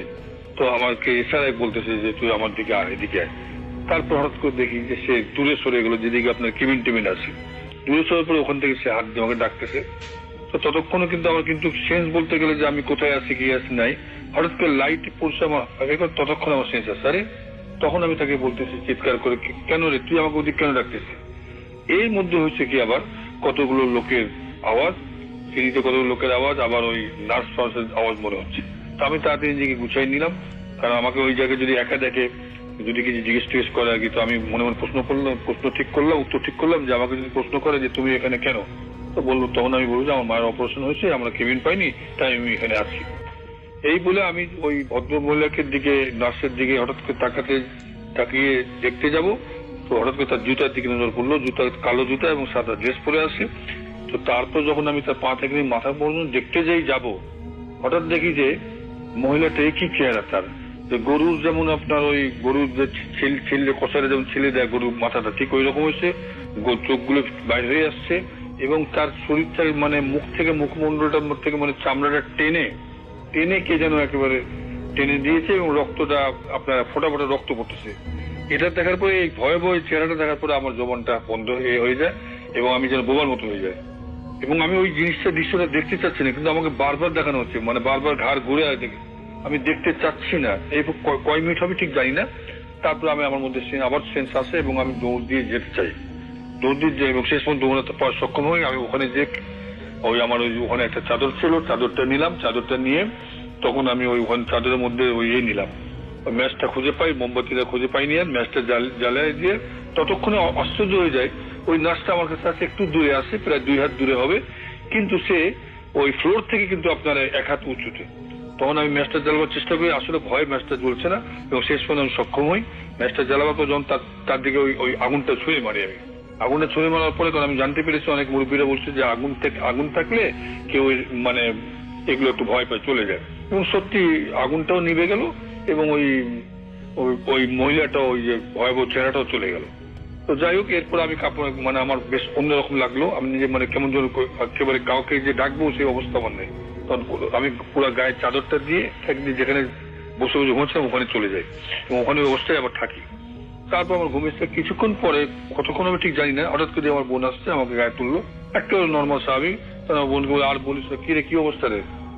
আমি বলতেছি এই জানিস আমি তো আমার বোন কোনো উত্তর দিল না। তারপর দেখি সে বারান্দার দিকে, সামনে যে বারান্দাটা আছে, বারান্দার দিকে তাকিয়ে আমার দিকে তাকে হাসতেছে। হাসায় যাওয়ার পরে তারপর দেখি তো বাবা সেটা একটু প্রায় পড়ে যাচ্ছে। তখন আমি তাকে হাত দিতে যেই যাবো, তখন ঘুরে তাকে আমার দিকে তাকে এসেছে, তখন দেখি না আমার বোন তো না, ওই সেই ভয়াবহ চেহারাটা। তখন আমি কেমন কাঁপুনি আরম্ভ করি, এবং তারটি মুখে কোন রকম করে চাদর দেওয়ার মুখ ঢাকার চেষ্টা করি। করার পরে তারপর ততক্ষণে আবার কিন্তু আমার কিছুক্ষণ পর মনে ঘুম এসে যায়। এর কিছুক্ষণ পর আবার যখন ঘুম হচ্ছে, দেখি যে আবার সেই একই দৃশ্য। তখন আমি চুপচাপ থাকি। তারপরে সকাল মনে হয়ে যায়, সকালের দিকে একটা আমাকে ডাকাডাকি করে, ততক্ষণে আমার কে যায় আমাকে ডাকতেছে। তখন বলছে এই যে ভাই, আপনি মাথার থেকে যে আপনার চাদরটা এই করেন, তো আপনি এই কি বসে বসে কি ঘুমাচ্ছেন, চাদরটা সরান। আমি কিন্তু ভূত নই। আপনি জি, আপনি ভয় পেয়েছেন? আমি না, আমি তো ভয় পাইনি, আসলে তো আমি ভয় পেয়েছিলাম। বলে না, আসলে আপনি ভয় পেয়েছেন। শোনেন, আপনি কি ওই মহিলাকে দেখছেন, ওই যে চোখগুলো বড় বড়? তখন আমি বললাম আপনি জানলেন কি? বলে আর আমি জানবো না, উনি যে ওখানে নার্সে আমাদের মতো কাজ করতো, তো ওই বেশ কিছু 2-3 বছর হলো ও সুইসাইড করছে। তো তারপর থেকে সে যখন খালি রাতের বেলা কাউকে যদি একা পায়, তখন সে ভয় দেখে, কিন্তু কারো ক্ষতি করে না। আর আমার কাছে আরো বই আছে, তো আর গল্পটা যদি এটা যদি ভালো লেগে থাকে এবং যদি বলেন তাহলে আমি আরো এটা বলতে আপনাকে দেখি ঘটনাগুলো বলতে পারবো। তো আল্লাহ হাফিজ। নামটা প্লিজ একটু বলবেন। আমি তো বলেই দিয়েছি আপনি চিটাগাং থেকে এসেছেন। চিটাগাং এর কোথা থেকে এসেছেন যদি বলেন, কারণ আমাদের চিটাগাং এর অনেক লিসনার দেখতে পাচ্ছি আমাদের সঙ্গে আছেন। সো আপনি যদি জানান যে কোথা থেকে এসেছেন তাহলে আরো বেটার। এক সেকেন্ড, আরেকবার বলতে হবে। রাসেল ভাই, আপনাকে অনেক শুভেচ্ছা। আমি চট্টগ্রাম বিশ্ববিদ্যালয় থেকে এসেছি। আমার বেড়ে ওঠা, বড় হওয়া, আমার পড়াশোনা সবকিছু চট্টগ্রাম বিশ্ববিদ্যালয় ক্যাম্পাসেই। আজ আমার সাথে এসেছেন আমার ওয়াইফ নুসরাত জিনিয়া। তো রাসেল ভাই, আমি বেশ কয়েকটা গল্প, আমার অভিজ্ঞতা আপনাদের সাথে শেয়ার করব। জি। তো রাসেল ভাই, আমার যে প্রথম এপিসোড সেটি হচ্ছে আমার নিজের জীবনেই ঘটে যাওয়া। আমি যখন স্টুডেন্ট ছিলাম, আমি তখন আন্তর্জাতিক সম্পর্ক বিভাগের 3য় বর্ষের ছাত্র। জি। তো আমার বেশ কয়েকটা টিউশনি ছিল, আর স্বভাবতই একটু রাত করেই আমি টিউশনিতে যেতাম। তো ওদিন আমার প্রথম টিউশনিটাতে আমি একটু রাত 8:30টার দিকে রওনা দিই। তো টিউশনিতে যে আমার স্টুডেন্টকে পড়ানোর সময় পর্যন্ত এবং টোটালি সবকিছু শেষ করতে করতে প্রায় রাতের 10টা কিংবা 10:30টার মতো হয়। তখন স্টুডেন্টের মা বলে যে আজ আপনি খেয়ে যাবেন, যেতে পারবেন না। তো অনেক জোরাজুরি এক পর্যায়ে রাসেল ভাই আমি আর না করে নিই, কারণ হলে এসে আবার আমাকে পাউরুটি কলা এসব খেতে হবে, আমার কাছে চরম অখাদ্য। যাই হোক, শেষ করে খাওয়া দাওয়া শেষ করে ভরপেট খেয়ে আমি বের হলাম রাস্তায়। ততক্ষণে নিয়ার অ্যারাউন্ড 12। তো রাস্তায় এসে রাসেল ভাই আমি যখন হাঁটছি, হঠাৎ দেখলাম মানে আমার শরীরটা যেন কেমন যেন অবশ হয়ে যাচ্ছে। মানে আমার পার সামনে চলছে না, আমি খুব নিজেকে খুব নিজের মতো করে রাখতে পারছি না। চারদিক থেকে ভয়ঙ্কর কেমন যেন শব্দ আমার কানে বেজে আসছে, শোষের শব্দ হচ্ছে। তো আমি রাসেল ভাই অনেক জোরে চিৎকার করে আওয়াজ করার চেষ্টা করছি, কিন্তু আমার কোনো আওয়াজ বের হচ্ছে না। সামহাও কে যেন আমার আওয়াজগুলো খেয়ে ফেলছে। তো এক পর্যায়ে এভাবে করতে করতে রাসেল ভাই আমি কি করব না করব অনেক কষ্টে একটা ছোট একটা মেঠো পথ ছিল, ওটা আমি পার হয়ে চলে আসি। এরপর রাসেল ভাই আমি একটা রেল লাইনে উঠি। রেল লাইনে ওঠার পরে মনে হচ্ছে আমি আমার জীবনের সবচেয়ে বেশি ভয়টা পেলাম। একটা বুড়ি চারদিকে সাদা শাড়ি পরা, 4 হাত পা দিয়ে আমাকে কাছে কাছে ডাকছে, আয় আয় বলে ডাকছে। 4 হাত পাতার 4 হাত পাই থাকে। হ্যাঁ, কিন্তু কলিং করার মতো কিছু করছিল, কলিং করার মতো ছিল না রাসেল ভাই। ও দেখতে ছোটখাটো ছিল, 4 হাত পা দিয়ে কেন যেন আমাকে মনে হচ্ছে যে আয় আয় বলে হাত পা দিয়ে ডাকছে। হ্যাঁ, আচ্ছা। তো রাসেল ভাই আমি আবার নেক্সট টাইম বুঝে ওঠার জন্য আবার ফের তাকালাম, তখনই দেখি না, আসলে ওইটা একটা রেল লাইনের পাশে অনেক সময় লেখা থাকে 20 কিলো 22 কিলো কিংবা 0 কিলোমিটার দূরত্বটা লেখা থাকে। তো মনে একটু সাহস পেলাম যে না, আমি হয়তো লোহার মাঝখানে এসছি বলেই অনভিপ্রেত যেই চরিত্রটি আমার সাথে ছিল, কিংবা যে আগন্তুক কিংবা যে ভূতটি আমার শরীরের সাথে মিশতে চেয়েছিল, সে অনেকটা গাবড়ে গিয়েছিল। তো যাই হোক, আমি রেল লাইনের মাঝখান দিয়ে আস্তে আস্তে একটা পিচ ঢালা রাস্তার মধ্যে চলে আসি। তো ওখানে দেখি একটা দোকান খোলা, মনে একটা সাহস আসলো। জাস্ট একজন দোকানদারে বসে আছে, একটা বাতি জ্বালানো। তো আমি খুব একটা স্মোকিং না করলেও ওই দিন আমি একটা সাহসের কারণেই একটা সিগারেট নেই এবং একটা সিগারেট জ্বালাই। তো রাস্তা দিয়ে হাঁটছি, ততক্ষণে রাত প্রায় 12:30টার মতো, 12:30টার চেয়ে বেশি। তো হাঁটতে হাঁটতে রাসেল ভাই দেখলাম আমার পিছনে 8-10টি কুকুর আমার পিছন পিছন আসছে। আচ্ছা, খেয়াল করলাম পিছনে কুকুর, বাট ছায়াগুলো অনেক দূর পর্যন্ত যাচ্ছে, যত দূর যাওয়ার কথা না। এবং আকাশে কোনো চাঁদ কিংবা জ্যোৎস্না ছিল না যে কুকুরগুলো ছায়া সামনে পর্যন্ত যাবে। তো সে পর্যায়ে আমি একটু বেশি ঘাবড়িয়ে যাচ্ছি, পিছন ফিরে দেখলাম কুকুর আছে, সামনে অনেক দূর ছায়া। তো আমি হাঁটছি, আবার পিছনে কুকুর দেখছি, দুইটাকে আমি ম্যানেজ করার চেষ্টা করছি। এক পর্যায়ে দেখলাম পিছনে কোনো কুকুর নেই, কি কুকুর নেই, বাট ছায়াগুলো কিন্তু আমার সাথেই আছে। এবং আরেকটা মজার ব্যাপার হচ্ছে, কিছুক্ষণ আমি আমার ছায়া দেখি, কুকুরের ছায়া দেখি না, আবার কুকুরের ছায়া দেখি, আমার ছায়া দেখি না। তো এরকম করতে করতে রাসেল ভাই আমি আলটিমেটলি ক্যাম্পাসে প্রবেশ করি। ক্যাম্পাসে প্রবেশ করার পর চিটাগাং ইউনিভার্সিটির একটা সেন্ট্রাল ফিল্ড আছে। তো ওই ফিল্ডটার পাশেই অনেক বিভিন্ন নানা বাজে কথা কিংবা ভূত ব্রেথ কথাগুলো একটু বেশি শোনা যায়। তো আমি মাঝখানে কিছুটা বেটার ফিল করছিলাম। ওখানে আসার পর দেখি চারদিক থেকে মানে ভয়ঙ্কর শব্দ এসে আমাকে গ্রাস করার চেষ্টা করছে। মানে অ্যাকচুয়ালি মনে হচ্ছে একটা ভ্রমণের দল কিংবা মৌচাক মানে যেরকম ছুঁড়ে আসে তেড়ে আসে ওইভাবে আসছে। তো রাসেল ভাই আবার হঠাৎ করে আমার মানে সাউন্ডটা স্টাক হয়ে যায়, বন্ধ হয়ে যায়। আমি অনেক জোর করে চিৎকার করার কিংবা গান করার চেষ্টা করি আমার ভয়কে কাটানোর জন্য, কিন্তু মানে আমি গান কিংবা কোনো শব্দই করতে পারি না। চারদিক থেকে শব্দগুলো এসে আমাকে কেন জানি চেপে মানে পিচঢালা রাস্তার উপর বসাই দিচ্ছিল এবং আমি আর না পেরে বসেই যাচ্ছিলাম। এরপর আমি চিন্তা করলাম, মানে চিন্তাটা করার সুযোগ হচ্ছিল যে আমি যদি বসেই যাই হয়তো আমি মানে এখানেই আমি শেষ। তারপর আমি কেমন যেন একটা শব্দ করে অনেক জোরে মানে যতটুকু শক্তি ছিল দৌড়ানোর চেষ্টা করলাম। এরপর আমি যতটুকু ভালো হওয়ার পর শুনেছিলাম আমি একটা গার্ড ঘরে এসে পড়ে যাই এবং আমার যখন চেতনা ফিরে তখন আমি হলের আমার রুমে শুয়েছিলাম। দেখি আমার সামনে অনেক লোক। মানে এরপর রাসেল ভাই কিছুদিন আমি মেডিকেলে ছিলাম, মানে আমাকে মেডিকেলে থাকতে হয়েছিল। আমার মানসিক যে প্রবলেম ছিল ওগুলা কাটানোর জন্য কয়েকদিন মেডিকেলে থাকি। এই ঘটনার মানে পরবর্তী যে মানে এফেক্ট আর কি। জি জি ওকে, তারপর আপনি এখন মোটামুটি সুস্থ আছেন? এখন সুস্থ। ওকে, আপনার সাথে আপনার ওয়াইফ আছেন? আমার সাথে আমার ওয়াইফ হ্যাঁ, আছে। আমরা একটু কথা বলে শুনি আমরা। আচ্ছা, এই যে আরেকটা মাইক্রোফোন আছে আমাদের কাছে, সেটা দিয়ে আমরা শুনি। হ্যাঁ, আপনার নামটা একটু আমরা শুনি এবং আপনি তো আপনি একটু আমাদের জানান। আগে নামটা শুনি। আমার নাম হচ্ছে নুসরাত জিনিয়া। নুসরাত, আপনি জানতেন যে আপনার হাজবেন্ডের যে সাথে এই সমস্ত ঘটনাগুলো যে ঘটেছিল এগুলো আপনার জানা ছিল? হ্যাঁ, আমাকে বিয়ের পর কিছুটা বলছে। আচ্ছা, বিয়ের পরে কিছুটা বলেছে। বিয়ের পরে আর কোনোদিন ভয় পেতে দেখেছেন? না না, সেরকম কোনো ভয় পাই নাই। মাঝে মাঝে দুঃস্বপ্ন দেখলে হয়তো চিৎকার দেয়। সেটাও কি ভাইয়া আপনার কি আসলে ওই আগের ঘটনার পরিপ্রেক্ষিতেই আপনি দুঃস্বপ্ন দেখেন এরকম কিছু?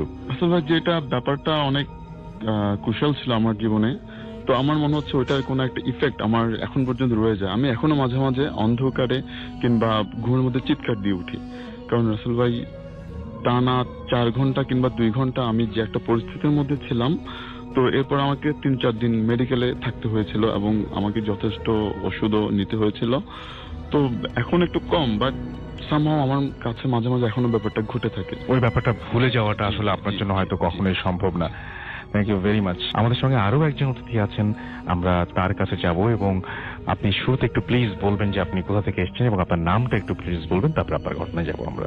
থ্যাংক ইউ ফাসিল ভাই। আমি শান, এসেছি ঢাকা থেকে। জি। আজকে আমি যে স্টোরিটা শেয়ার করতে এসেছি সেটা বেসিক্যালি আমার ফ্রেন্ডের গার্মেন্টসে হয়ে যাওয়া একটি ঘটনা। থ্যাংকস টু আরজু, আমার ফ্রেন্ড। ঘটনাটি হয় আসলে মিরপুরে একটি বিল্ডিং এ।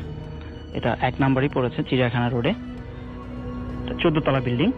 তো আমার ফ্রেন্ডরা যেটা করে যে ওরা 9 তলায় ফ্লোরটা ভাড়া নেয়, বাট ওরা ভাড়া নেওয়ার আগে এই ফ্লোরটা প্রায় 5 বছর খালি ছিল এবং কেন যে এতদিন এই ফ্লোরটা খালি ছিল কেউ জানে না, বাট ভাড়া হতো না। এটা 2014 সালের জানুয়ারি মাসের ঘটনা। তো ওরা ভাড়া নেওয়ার পরে মানে গার্মেন্টস অ্যাক্টিভিটি শুরু করার জন্য কিছু তো সাজাতে হয় বা মানে অনেক মেশিন বসাতে হয়। তো কাজকর্ম যখন চলছিল, একদিনের ঘটনা, আমার ফ্রেন্ড এবং সাথে 2টা ওয়ার্কার সহ ওরা কাজ করছে। আচ্ছা। তো লাঞ্চ আওয়ারে আমার ফ্রেন্ড যেটা করে যে নিচে যাবে লাঞ্চের জন্য, সাথে মানে একজন ওয়ার্কারকে নিয়ে যায়, অন্য ওয়ার্কারের লাঞ্চটা দিয়ে দিবে। আচ্ছা। তো ওরা নিচে নামে, লাঞ্চ কিনে, অন্য ওয়ার্কারের জন্য লাঞ্চ কিনে। তো যখন ওরা ব্যাক করবে, গার্মেন্টস এর নিচে এসেছে, হঠাৎ দেখে যে ওয়ার্কারকে ওরা মানে গার্মেন্টসে রেখে এসেছিল উনি নিচে দাঁড়িয়ে আছে এবং উনি বলছে যে উনি উঠবে না। কেন, কি প্রবলেম হচ্ছে ওনারা চলে আসার পরে যে ওয়ার্কার একা ছিল এই ফ্লোরে, উনি ওনার থেকে 3 থেকে 4 হাত দূরে শুনতে পাচ্ছে পেরেক ঠোকার আওয়াজ। আচ্ছা। ঠক ঠক ঠক করে পেরেক ঠুকছে ধরনের আওয়াজ। তো উনি খুব ঘাবড়ে যায়, মানে এত স্পষ্ট একদম, এত 3 থেকে 4 হাত দূরে কিভাবে ধরনের আওয়াজ হয়। তো উনি যেটা করে যে মানে প্রথমে ভাবছিল যে হয়তো আশেপাশের কোনো ফ্লোর থেকে বা উপর নিচে কোনো ফ্লোর থেকে হচ্ছে কিনা, এটা ভাবছিল, বাট আসলে সেরকম কিছু না। এটা কন্টিনিউ করার যখন মানে হচ্ছিলই, তখন উনি ভয়ে মানে ফ্লোর থেকে নিচে নেমে আসে, বিল্ডিং থেকে নিচে নেমে আসে। এরকম প্রায় ওর গার্মেন্টসটা রেডি করার জন্য 1 থেকে 1.5 মাস সময় লেগে যায়। এরকম হচ্ছিলই, এরকম চলছিল অনেক কিছু। ও ওয়ার্কারদের বলে এগুলি যাতে কাউকে না বলে, কারোর কাছে শেয়ার না করে। তো একটা সময় গার্মেন্টস রেডি হয়ে যায়, গার্মেন্টসের অ্যাক্টিভিটি স্টার্ট হয়। সরি, প্রথম যেটা হয়, একদিন লাঞ্চ আওয়ারটা তো সবসময় গার্মেন্টস ফ্লোর এমটি হয়ে যায়, সবাই লাঞ্চের জন্য চলে যায়। তো ওর রুমটা আলাদা, মানে ফ্লোরের মধ্যে ওর রুমটা গ্লাস করা আলাদা একটা রুম। তো হঠাৎ করে শুনছে, মানে একটা মেশিন থাকে, হিট মেশিন, যেটাকে ফেব্রিক হিট করতে দেওয়া হয়। হঠাৎ করে সেই হিট মেশিনটা চালু হয়ে যায়, এবং মানে এমটি ফ্লোরে কি করে সেই মেশিনটা চালু হয়ে যায়, এটা তো মানে খুব অবাক করা একটা বিষয়। রুম থেকে বের হয়ে আসে, এসে দেখে ফ্লোরে কেউ নেই, বাট মেশিন চলছে। এই পর্যায়ে ও সবাইকে ডাকাডাকি করে, কি ব্যাপার, কে মেশিন চালু করলো। জাস্ট ফ্লোরে 2 জন ছিল, ওদের হচ্ছে কিচেনে, আর কেউ ছিল না। তো ওদেরকে জিজ্ঞেস করা হয়, ওরা বলে যে না স্যার, আমরা তো কিচেন থেকে কেউ বেরিয়ে হইনি, তাহলে কি করে মেশিন চালু হলো। ওকে মেশিন বন্ধ করে দেওয়া হলো। পরের দিনও সেম, লাঞ্চ আওয়ারে ফ্লোর এমটি, ও রুমে বসে আছে, আবারও সেই মেশিন চালু হয়ে যায়। আচ্ছা, এবং খুব বিকট আওয়াজ করে সেই মেশিনটা চলতো, মানে নর্মালি মেশিনটাতে যে ধরনের আওয়াজ হয়, নরমালের মতো ছিল না, না সেটা? আওয়াজটা অ্যাবনর্মাল ছিল। আচ্ছা, তো এরকম চলতে থাকে। এর কিছুদিন পর লাঞ্চ আওয়ারেই ফ্লোর এমটি, তো বুয়া ফ্লোরটা পরিষ্কার করছিল, যেহেতু সন্ধ্যা পরে তার বুয়া আসতে পারে না। তো ফ্লোর পরিষ্কার করছিল, 2 জন বুয়া ফ্লোর পরিষ্কার করছে, আমার ফ্রেন্ড ও ফ্লোরে আছে, সবকিছু দেখছে।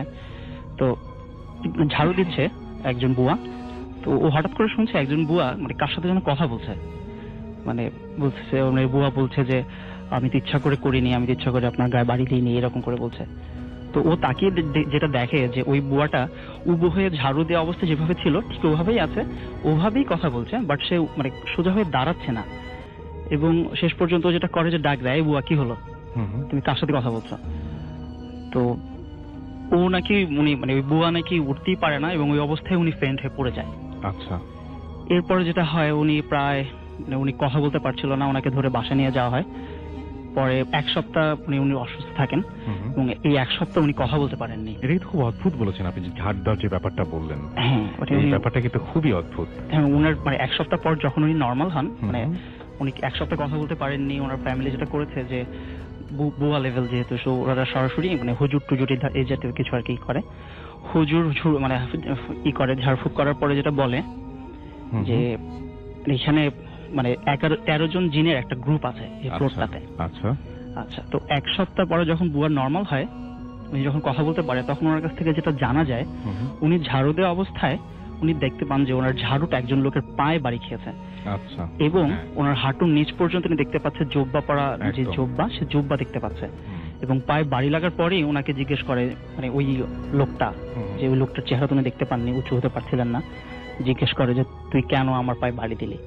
তখন সে বুয়া বলে যে আমি ইচ্ছা করে দেইনি। তো ওই জোব্বা পরা লোকটা বলে যে আমি তোকে ভালো থাকতে দিব না। এরপরেই 1 সপ্তাহ উনি এরকম অ্যাবনর্মাল ছিলেন। এরপরে যেটা হয়, এর কিছুদিন পর আমার ফ্রেন্ড, ওর রুমের চাবি একটাই, আচ্ছা, ওর কাছে থাকে, অন্য কারোর কাছে চাবিটা ছিল না। ও রাতে ফ্লোর অফ করে, রুম অফ করে চলে যায়। পরদিন সকালে এসে দেখে, দরজা খুলে রুমে যখন ঢুকে, রুমের সবকিছু উলটপালট, ইভেন কম্পিউটারের কিবোর্ড পর্যন্ত নিচে পড়ে আছে, সমস্ত কাগজপত্র, ডকুমেন্ট যা কিছু আছে সবকিছু ছড়ানো ছিটানো। বাট ওর রুমে তো এন্ট্রান্স করার কোনো সিস্টেমই নেই, যেহেতু চাবি শুধু ওর কাছেই আছে। তো সবাইকে ডাকাডাকি করে, কি ব্যাপার, কি হলো, এটা কিভাবে সম্ভব। ফ্লোরের সিকিউরিটি গার্ডদেরকে ডাকে। তো গার্ডরা পর্যন্ত বলে যে স্যার, আসলে আপনারা তো সন্ধ্যার পরে সবাই রাতে চলে যান, এখানে যে রাতে কি হয় এটা শুধু আমরাই জানি। আমরা যে কত কষ্ট এখানে থাকি এবং কত দোয়াদুরি করে যে কত ভয়ের মধ্যে এখানে থাকি, এটা আসলে আর কেউ জানে না। আপনারা শুনতে পান নাকি যে ফ্লোরের মধ্যে মেশিন টানাটানির আওয়াজ, হাঁটার আওয়াজ, প্রতিদিনই চলছে। আচ্ছা আচ্ছা, শেষ পর্যন্ত যেটা হয়, মানে লাস্ট যে ইনসিডেন্টটা ঘটে, একদিন এরকম লাঞ্চ আওয়ারেই ফ্লোরে হঠাৎ করে সেই মেশিনটা চালু হয়ে যায়, এবং বিকট আওয়াজে হঠাৎ করে মেশিন চালু অবস্থা চলছে মেশিন বন্ধও হয়ে যায়। আচ্ছা, এরপরে যেটা দেখা যায়, মানে যখন লোক ডেকে আনা হয়, দেখা যায় যে মেশিনের ভেতর যে নেট থাকে ফেব্রিকটা হিট দেওয়ার জন্য, সেই নেটটা সম্পূর্ণ মানে দোমড়ানো মোছানো, যেটা একটা মানুষের পক্ষে করা সম্ভব না। রাইট। এরপরে তো আর মানে সব ওয়ার্কাররা ভয় পেয়ে যায় এই ধরনের অ্যাক্টিভিটিস এর ফলে। আস্তে আস্তে ওয়ার্কাররা চলে যেতে থাকে, অনেক ওয়ার্কার কাজ করতে চায় না সেখানে। আচ্ছা, তো অন্য কিছু প্রবলেম হতো, যেমন ওদের ওয়াশরুমে অনেক ওয়ার্কারই ফেইন্ট হয়ে যেত, গেলেই ফেইন্ট হয়ে যেত। তো এরপরে যেটা হয়, মানে ওনাদেরকে যখন জিজ্ঞেস করা হতো কি হয়েছিল বা কি হলো বা কি, তখন ওনারা বলতো যে একটা পর্যায়ে যেটা হয় যে ওয়াশরুমে ঢোকার পর হঠাৎ করে ওনার স্ট্যাচু হয়ে যায়, মুভ করতে পারে না, তারপরে মানে যখন মুভ করে তখনই ফেইন্ট হয়ে যায়। এরকম অনেকের সাথেই হয়েছে, প্রায় 10-15 জনের মানে সাথে জাস্ট ওয়াশরুমে যাওয়ার পরেই আর হাত পা কোনো কিছু চলে না? হ্যাঁ, আর কিছুই চলে না, ফেইন্ট হয়ে যায়। আচ্ছা, ওকে, কিন্তু এটা কোনো সমাধান এখনো পাওয়া যায়নি, রাইট? না, শেষ পর্যন্ত সমাধান হয়েছে। যেটা আচ্ছা। হয়েছে যে এরপরে ওরা একটা হুজুর নিয়ে আসে। হুম। হুজুর নিয়ে আসার পরে মাঝখানের আগে অন্য হুজুর এসেছিলেন, ওনারা বলেছেন যে এখানে আসলে কিছু করা সম্ভব না। এখানে 13 জনের একটা ওই মাঝখানে যে হুজুর এসেছিলেন উনিও সেম কথাই বলেছেন যে এখানে 13টা জিনের একটা গ্রুপ আছে, যারা এখানে আগেই ছিল অনেকদিন যাবত, এবং আপনারা চলাফেরা করার কাজ করা শুরু করার পর থেকে ওনাদের ডিস্টার্ব হচ্ছে, যার জন্য আপনাদেরকে আসলে এই ধরনের প্রবলেম হচ্ছে আপনাদের সাথে। লাস্ট যে হুজুরটা নিয়ে আসা হয় উনিও ঠিক সেম এই কথাটাই বলে, এবং উনি শেষ পর্যন্ত জায়গাটাকে বন্ধ করে দেন দোয়া দরুদ পড়ে। এরপর থেকে এখন পর্যন্ত আল্লাহর রহমতে ভালো আছে।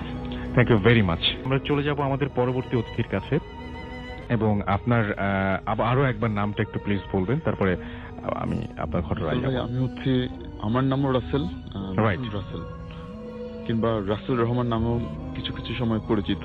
ওকে। তো আমার এরপরের কাহিনীগুলো একটু বিচিত্র, খন্ড খন্ড অংশে আমি এগুলোকে সাজিয়েছি। তো রাসেল ভাই, আমি আগেই বলেছিলাম আমার বেড়ে ওঠা, আমার পড়াশোনা, আমার ক্যাম্পাস সবকিছু চট্টগ্রাম বিশ্ববিদ্যালয় কেন্দ্রিক। তো আমি এখন যেটা বলতে চাচ্ছি সেটা হচ্ছে চট্টগ্রাম বিশ্ববিদ্যালয় প্রেস নিয়ে।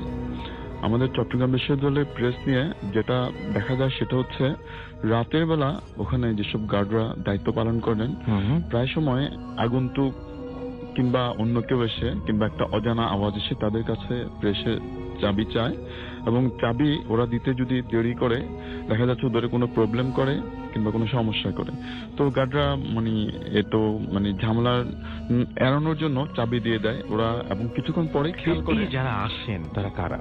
সাধারণ মানুষের মতোই? আসলে সাধারণ মানুষের রূপ ধরে আসে, কিন্তু এরা সাধারণ মানুষ না। আচ্ছা, কেমন করে বুঝলো যে সাধারণ মানুষ না? মানে দেখতে বা আচার আচরণে কোনো কি পার্থক্য আছে? একটু পার্থক্য আছে, কারণ ওদের শব্দ শোনা যায় কিন্তু শরীরের অবয়বটা গার্ডরা কখনোই বুঝতে পারে না।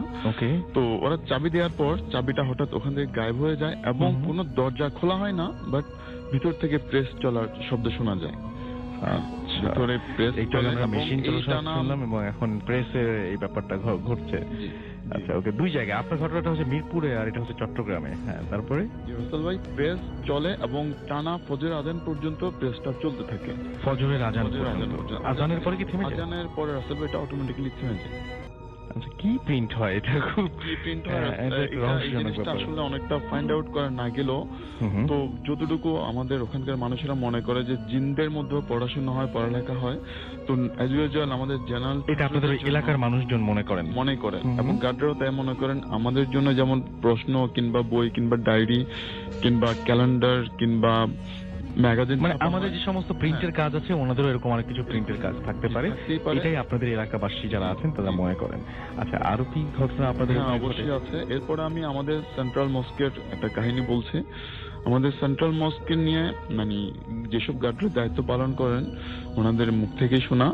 তো ওনারা যখন রাতে দায়িত্ব পালন করেন, নিচে ওরা দায়িত্ব পালন করেন, উপরে শোনা যায় অনেক মানুষ দৌড়াচ্ছে, শব্দ হচ্ছে।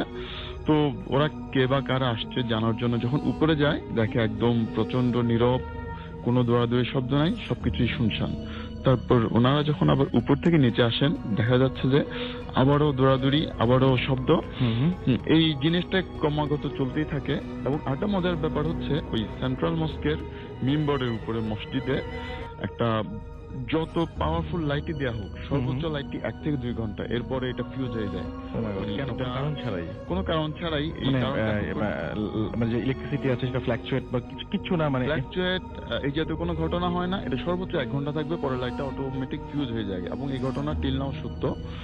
আমার মনে হচ্ছে রাসেল ভাই কোনো এক সময় যদি আপনি যান, আপনি নিজেও একটা লাইট ওখানে লাগিয়ে দিয়ে পরীক্ষা করে দেখতে পারেন। এটা আমাদের দেখার খুব ইচ্ছা, এবং আমরা একটা ভিডিও করতে পারি আমরা, এবং দেখতে পারি যে সবকিছু ঠিক আছে কিনা। আমরা সিরিয়াসলি আমরা ইন্টারেস্টেড, যদি সেটা সম্ভব হয়। মোস্ট ওয়েলকাম, আপনি চলে আসেন। আমার মনে হচ্ছে আপনি নিজে নিজে পরীক্ষা করে দেখলে ব্যাপারটা আরো হ্যাঁ সেটাই, এবং সবাইকে আমরা দেখাতেও পারবো সেটা। ওকে, আমরা মাঝখানে আপনাকে একটু থামাই। সেটা হচ্ছে যে একটা জিনিস, সেটা হচ্ছে যে আপনি তো একে চিটাগং থেকে এসেছেন, তারপরে আপনার নাম রাসেল। তো সবকিছু মানে আপনার চিটাগংবাসীর জন্য এবং সবার জন্যই আপনি বলেন যে শুনছেন সবসময় রেডিও ফুটে চলছে ভূত এফএম, আমি রাসেল আছি সাথে, এটা চিটাগংয়ের ভাষায় বলতে হবে। সলিডদের রেডিও ফুটতি, আমি রাসেল আছি সবসময় সঙ্গে, অনরা পুনন। ওকে, থ্যাংক ইউ ভেরি মাচ। কি বললেন অবশ্য বুঝিনি। আমার মনে হয় যে আমি যা বলছি তাই বলতাম, মানে রাসেলটা খালি কমন পড়েছে আমার। রাসেলটা চিটাগাংয়ে রাসেলই বলে, কারণ নামের কোনো তো চেঞ্জ হয় না। রাইট। আমি একজনের কাছে শুনছিলাম যে এরকম টাইপের, যে মানে একজন বলেছিলেন এরকম টাইপের যে সৌদি আরবে সবকিছু আরবিতে হয়, শুধু আজানটা বাংলায় হয়। তো এরকম চিটাগাংয়ে সবকিছু চিটাগাংয়ের ভাষায় হলেও আমার রাসেল নামটা কিন্তু একদম বুঝতে পেরেছি ওটা। এনিওয়েজ, আর কি ঘটে মানে ভয়ঙ্কর কিছু ঘটনা? এবং আপনার এইখানেই এই যে চারপাশে এত ঘটনা ঘটছে, সেখানেই আপনারা ছোটবেলা থেকে বেরিয়ে উঠেছেন। জি। আচ্ছা, আর কি ঘটে? আমি এরপর আমি আমাদের চট্টগ্রাম বিশ্ববিদ্যালয়ের বিজ্ঞান অনুষদ নিয়ে মানে কাহিনীটি বলছি।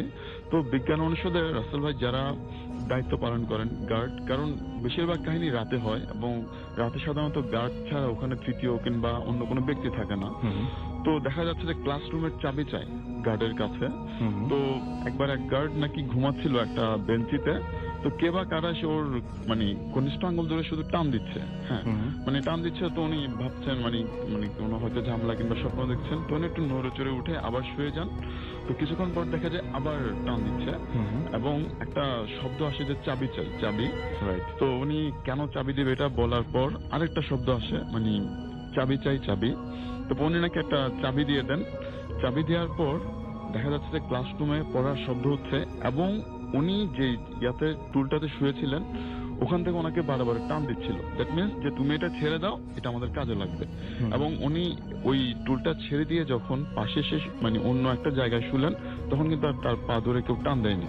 তার মানে বোঝা গেল রাসেল ভাই মানে ওখানকার মানে যারা পড়াশোনা করে ওই টুলটা হয়তো ওদের দরকার ছিল। এবং এরপর থেকে গার্ডটি ভুলেও যদি ওখানে শুয়ে যেত, ওর আঙ্গুল ধরে টান দিত। মাঝে মাঝে হয়তো অনেক খেয়াল করতেন না, শুয়ে যেতেন। কিংবা একই সময় এক এক ধরনের গার্ড আসে, তো সবাই তো আর জানে না, স্পেশালি যারা নতুন আসে ওদের সাথে ব্যাপারটা খুব বেশি পরিমাণে ঘটে। ওকে, সো আপনারা এই যে এগুলো কি ছোটবেলা থেকে জানতেন সবকিছু, যে এখানে এরকম ধরনের ঘটনাগুলো ঘটে বা এরকম কিছু? আসলে আমার তো বেড়ে ওঠা, যেটা আগে বলেছিলাম ওখানে, তো ওই কাহিনীগুলো মানে আমার নিজের সাথেও কিছুটা ঘটেছে। তারপরে শোনা কিংবা ওখানকার যারা গার্ড, কখনো যদি ওদের সাথে দেখা হতো কিংবা বিভিন্ন ভাবে আমরা তথ্যগুলো পেয়ে থাকি কিংবা সংগ্রহ। তো কোনো সময় এরকম হয় যে একা রাতের বেলায় ফেরার সময় মনে হয় যে একা না, মানে ফেরা ঠিক হবে না, ভয়টা? ডেফিনেটলি মনে হয়। ইভেন কিছুদিন আগেও আমি নিজে ভূত এফএম শুনছিলাম। তো আমি শোনার মানে মাধ্যমে এতটাই ভিতরে ঢুকে গেছি, কিংবা ওদিন আমার সাথে বাইরে একটা মানে বাজে ঘটনা ঘটে। আমি একটু বাইরে যাওয়ার দরকার ছিল, তো আমি ভয় আর বাইরেই যাইনি। আমার মনে হচ্ছে সামহাও বাইরে গেলে কোনো একটা বিপদ কিংবা অপ্রীতিকর ঘটনা ঘটতে পারে। ওকে ওকে, আমরা কিন্তু আপনার কাছে আবারও আসবো। তবে আসসালামু আলাইকুম, আমি শুভ ঝিনাইদহ থেকে বলছি। তো সরাসরি আমি আমার ঘটনা চলে যাচ্ছি। রাসেল ভাই, শুরুতেই বলে রাখি আমি এখনো জিম দ্বারা প্রচেষ্টা আছি। আমি এখনো পুরোপুরি সুস্থ হয়ে উঠতে পারি নাই। তো আমার একটি ছোট্ট একটি ঘটনা আমি তাদের সাথে শেয়ার করছি। রাসেল ভাই, আমি তো শুরুতেই বলেছি আমি প্রবেশ, তো রাত্রে যে জিনিসটা ঘটতো, আমি যখন ঘুমিয়ে থাকতাম, তো আমার বাবা মা এখনো পর্যন্ত আমাদের ঘরে বারান্দায় শোয়, কারণ আমাকে দিয়ে তারা ভরসা করতে পারে না। রাত্রে দেখা যাচ্ছে আমি রুমের ভিতরে শুয়ে আছি, হঠাৎ করে বাবা মা উঠে দেখে রুমের ভিতর থেকে দরজা লক করা, কিন্তু আমি রুমে নাই। তো যখন আমাকে খুঁজতে হয়তো বাসার পিছনে বা সাইডে কোনো বাঁশ ঝাড়ের নিচে বা বাথরুমের সাইডে আমাকে পড়ে থাকতে দেখা যেত, অথবা অ্যাবনর্মাল অবস্থায় বসে থাকতে দেখা যেত। কিন্তু পরবর্তীতে এগুলো যখন আমাকে জিজ্ঞাসা করা হতো, আমি আসলে কিছু বলতে পারতাম না, কারণ আমার এটা কিছু মনে থাকতো না। আমার কাছে মানে স্বপ্নের মতো মনে হইতো, ঠিক আছে? তো আমার নিজেরই অবাক লাগতো। তো একদিন রাত্রের ঘটনা, সেদিন অমাবস্যা রাত, প্রচন্ড রাত। আমার সম্ভবত আমি বাড়িতে আমার দাদির কাছে শুই।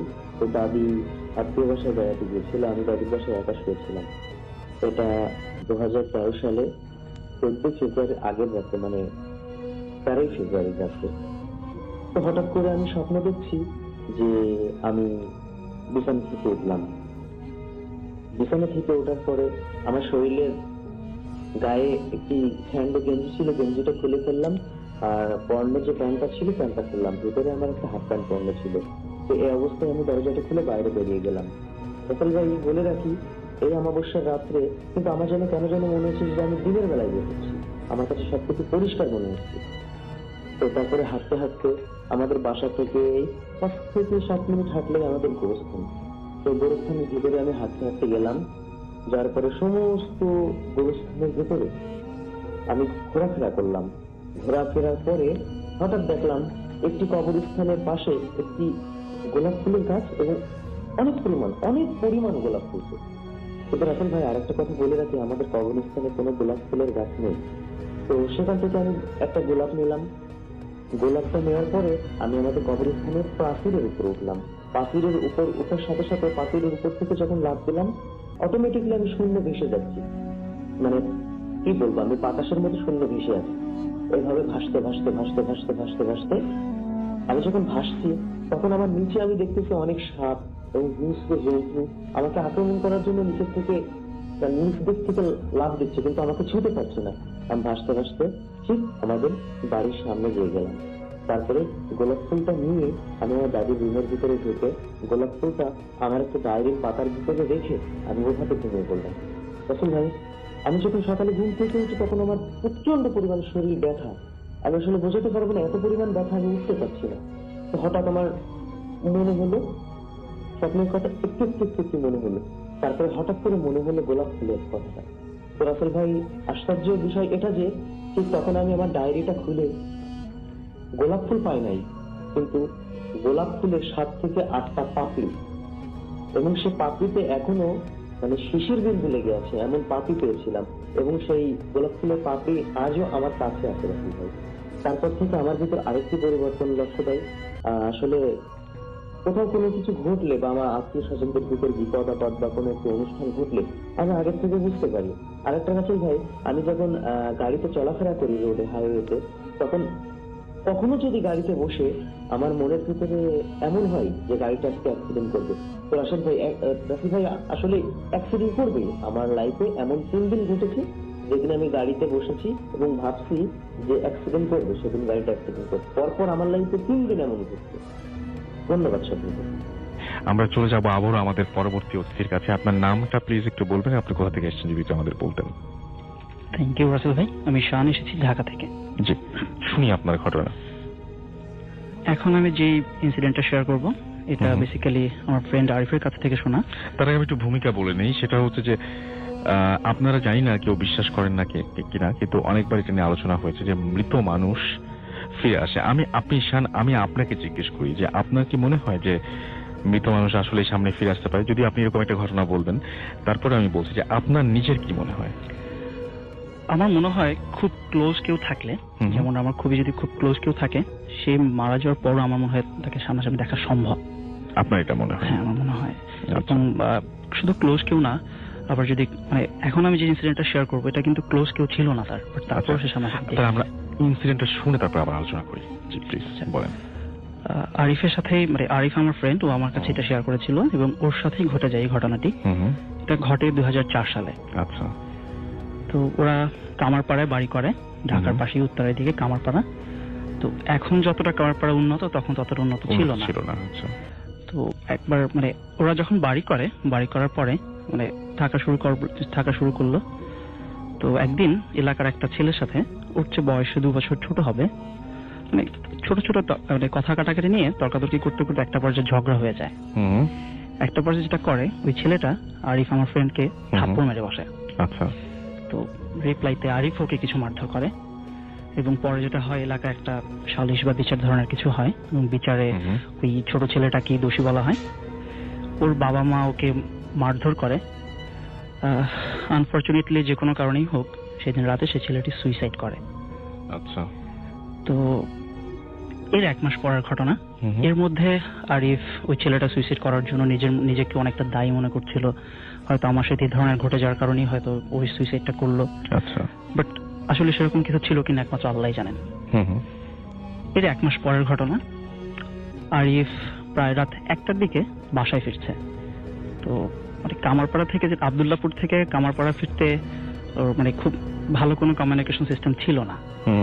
তো ওর অনেকখানি হাঁটতে হবে, প্রায় 40 মিনিটের মতো হাঁটতে হবে। হাঁটছে, ঝিরঝির বৃষ্টি হচ্ছে সেদিন রাতে। ও বাসা থেকে 15 মিনিট দূরে আছে। এই অবস্থায় রাস্তা একটু কাঁচা রাস্তা, হঠাৎ খেয়াল করলো ওর সামনে একটা সাপ। হ্যাঁ, সাপ। ওটা দেখে একটু মানে ভয় পায় নাই, কারণ যে এই ধরনের এলাকায় সাপ থাকতেই পারে। আচ্ছা। অ্যাভয়েড করে সাইড দিয়ে চলে গেল সামনে হাঁটতে হাঁটতে। সামনে হাঁটতে হাঁটতে মানে কিছু দূর যাওয়ার পর দেখে রাস্তার মাঝখানে একটা গরু দাঁড়িয়ে আছে এবং যার গলায় কোনো দড়িও নেই। তো ও একটু এবার ভরকে যায়, কি ব্যাপার, রাস্তার মাঝখানে একটা গরু দাঁড়িয়ে আছে, এটা কার গরু, কোত্থেকে আসলো বা কি, আশেপাশে তো এরকম কোনো বাড়ি ঘর দেখা যাচ্ছে না যেখানে গরু থাকতে পারে। ও এটাকে অ্যাভয়েড করে চলে যায়। এর কিছুক্ষণ পর ও দূর থেকে দেখতে পায় যে মানে সামনে কেউ একজন মানে যে খাপটি মেরে বসে থাকে যে ধরনের, মানে হাঁটুর উপর মাথা বিছিয়ে যেভাবে বসে থাকে এভাবে বসে আছে। বাট কাছে যে দেখে বেসিক্যালি এটা একটা কুকুর। আচ্ছা। তো এবার ও মনে করে যে আসলে কি আমার হ্যালুসিনেশন হচ্ছে, কিন্তু আসলে তা না। আচ্ছা। এর কিছুক্ষণ পর হাঁটতে হাঁটতে ওর বাসার খুব কাছাকাছি চলে আসে, বাসার থেকে প্রায় 2 মিনিট। মানে হঠাৎ করে ওর পিছন থেকে ওর ঘাড়ে কেউ একজন হাত দেয়। আচ্ছা। ঘুরে যায়, দেখে কেউ নাই। সো ভয় পেয়ে যায়, কি ব্যাপার, কি হলো। এবং যখন পিছনে ঘুরলো, পিছন থেকে ঘুরে যখন আবার সামনের দিকে ঘুরলো, ঘুরে দেখলো এটা দেখার জন্য ডেফিনেটলি কেউ প্রিপেয়ার থাকবে না। তো দেখলো যে ছেলেটা সুইসাইড করেছিল ওর সাথে ঝগড়া করার পরে, সেই ছেলেটি ওর সামনে দাঁড়িয়ে আছে। আচ্ছা। এবং ও যেভাবে মানে ছেলেটি সুইসাইড করেছিল গলায় দড়ি দিয়ে, ও যখন ওর লাশ দেখতে গিয়েছিল গলায় দড়ি দিয়ে অবস্থায় ছেলেটার চেহারা যেরকম সব মনে ছিল। হ্যাঁ মনে ছিল, 1 মাস আগের ঘটনা, ওর তো মনে থাকারই কথা যেহেতু ওর সাথে ঝগড়া হয়েছিল। ঠিক সেম চেহারাটা নিয়ে ছেলেটি ওর সামনে দাঁড়িয়ে আছে, একদম অবিকল সেভাবে। এবং যে স্পর্শটা পেয়েছে সেটা একদম মানুষের হাতের মতোই স্পর্শ। হ্যাঁ মানুষের হাতের মতো স্পর্শ, বাট ও বলেছে টাচটা ওর কাছে খুব ঠান্ডা লেগেছে। ঠান্ডা? হ্যাঁ ঠান্ডা টাচ ছিল। আচ্ছা। তো ছেলেটা মানে সামনে দাঁড়িয়ে আছে, জিহ্বা বের করা, চোখ তো উল্টানো, বিকট চেহারা। এটা দেখে একটা চিৎকার দেয়, পেইন্ট হয়ে যায় সাথে সাথে। তো ওর বাসা থেকে মানে ও তখন সেলফোন ইউজ করতো না, ওর বাসা থেকে ওর জন্য ওয়েট করছে কখন বাসায় ফিরবে। তো বাসার মানুষ বের হয়ে আসে খুঁজতে খুঁজতে, দেখে রাস্তায়, বাসা একটু সামনে, রাস্তায় পড়ে আছে। আচ্ছা। এরপরে ওকে ধরে নিয়ে যায়, বাসায় নিয়ে যায়। পরদিন সকালে যখন ও মানে নর্মাল হয় তখন সবাইকে এগুলি বলে, বাসার মানুষকে বলে। বাট বাসার মানুষ জিনিসটা কাউকে না বলে করে কি, এলাকার হুজুরকে, ওই এলাকার একজন হুজুর আছে, মসজিদের হুজুর, উনি অনেকদিন যাবত এই এলাকায় প্রায় 20-25 বছর যাবত, ওনাকে ব্যাপারটা শেয়ার করে। উনি বলে যে মানে হয়তো ওই যে ছেলেটা সুইসাইড করেছিল নাম হচ্ছে জাকির। জাকির হয়তো মানে ওর উপর কোনো একটা ধরো ক্ষোভ বা এই ধরনের কিছু একটা ছিল, যার জন্য ওকে এই ধরনের ভয় দেখিয়েছে।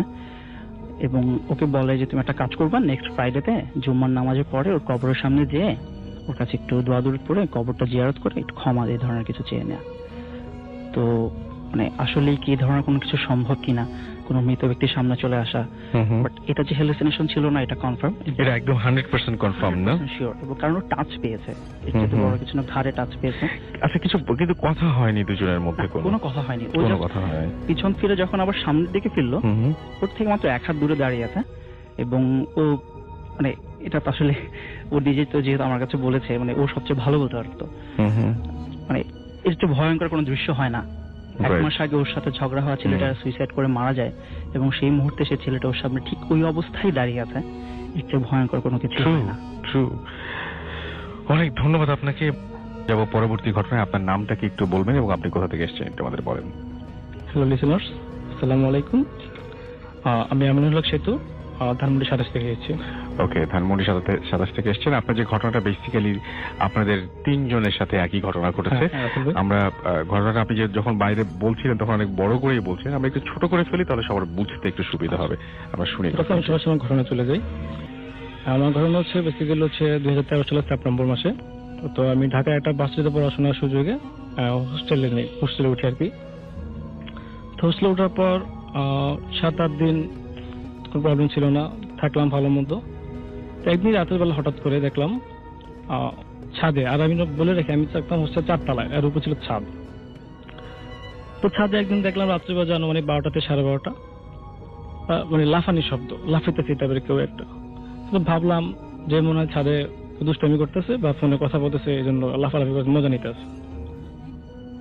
তো পরে 2-4 দিন পর আমি নিজেই আমাদের ছাদে ওঠা যে সিঁড়িতে বসে ফোনে কথা বলছি। তো কথা বলার এক পর্যায়ে দেখলাম যে কান্নার শব্দ। চিন্তা করলাম যে এত রাতে কান্নার শব্দ কোথা থেকে আসবে। তো আমি ছাদে গেলাম। ছাদে যাওয়ার পর দেখলাম যে কোথাও কেউ নেই, ছাদটা পুরো খালি।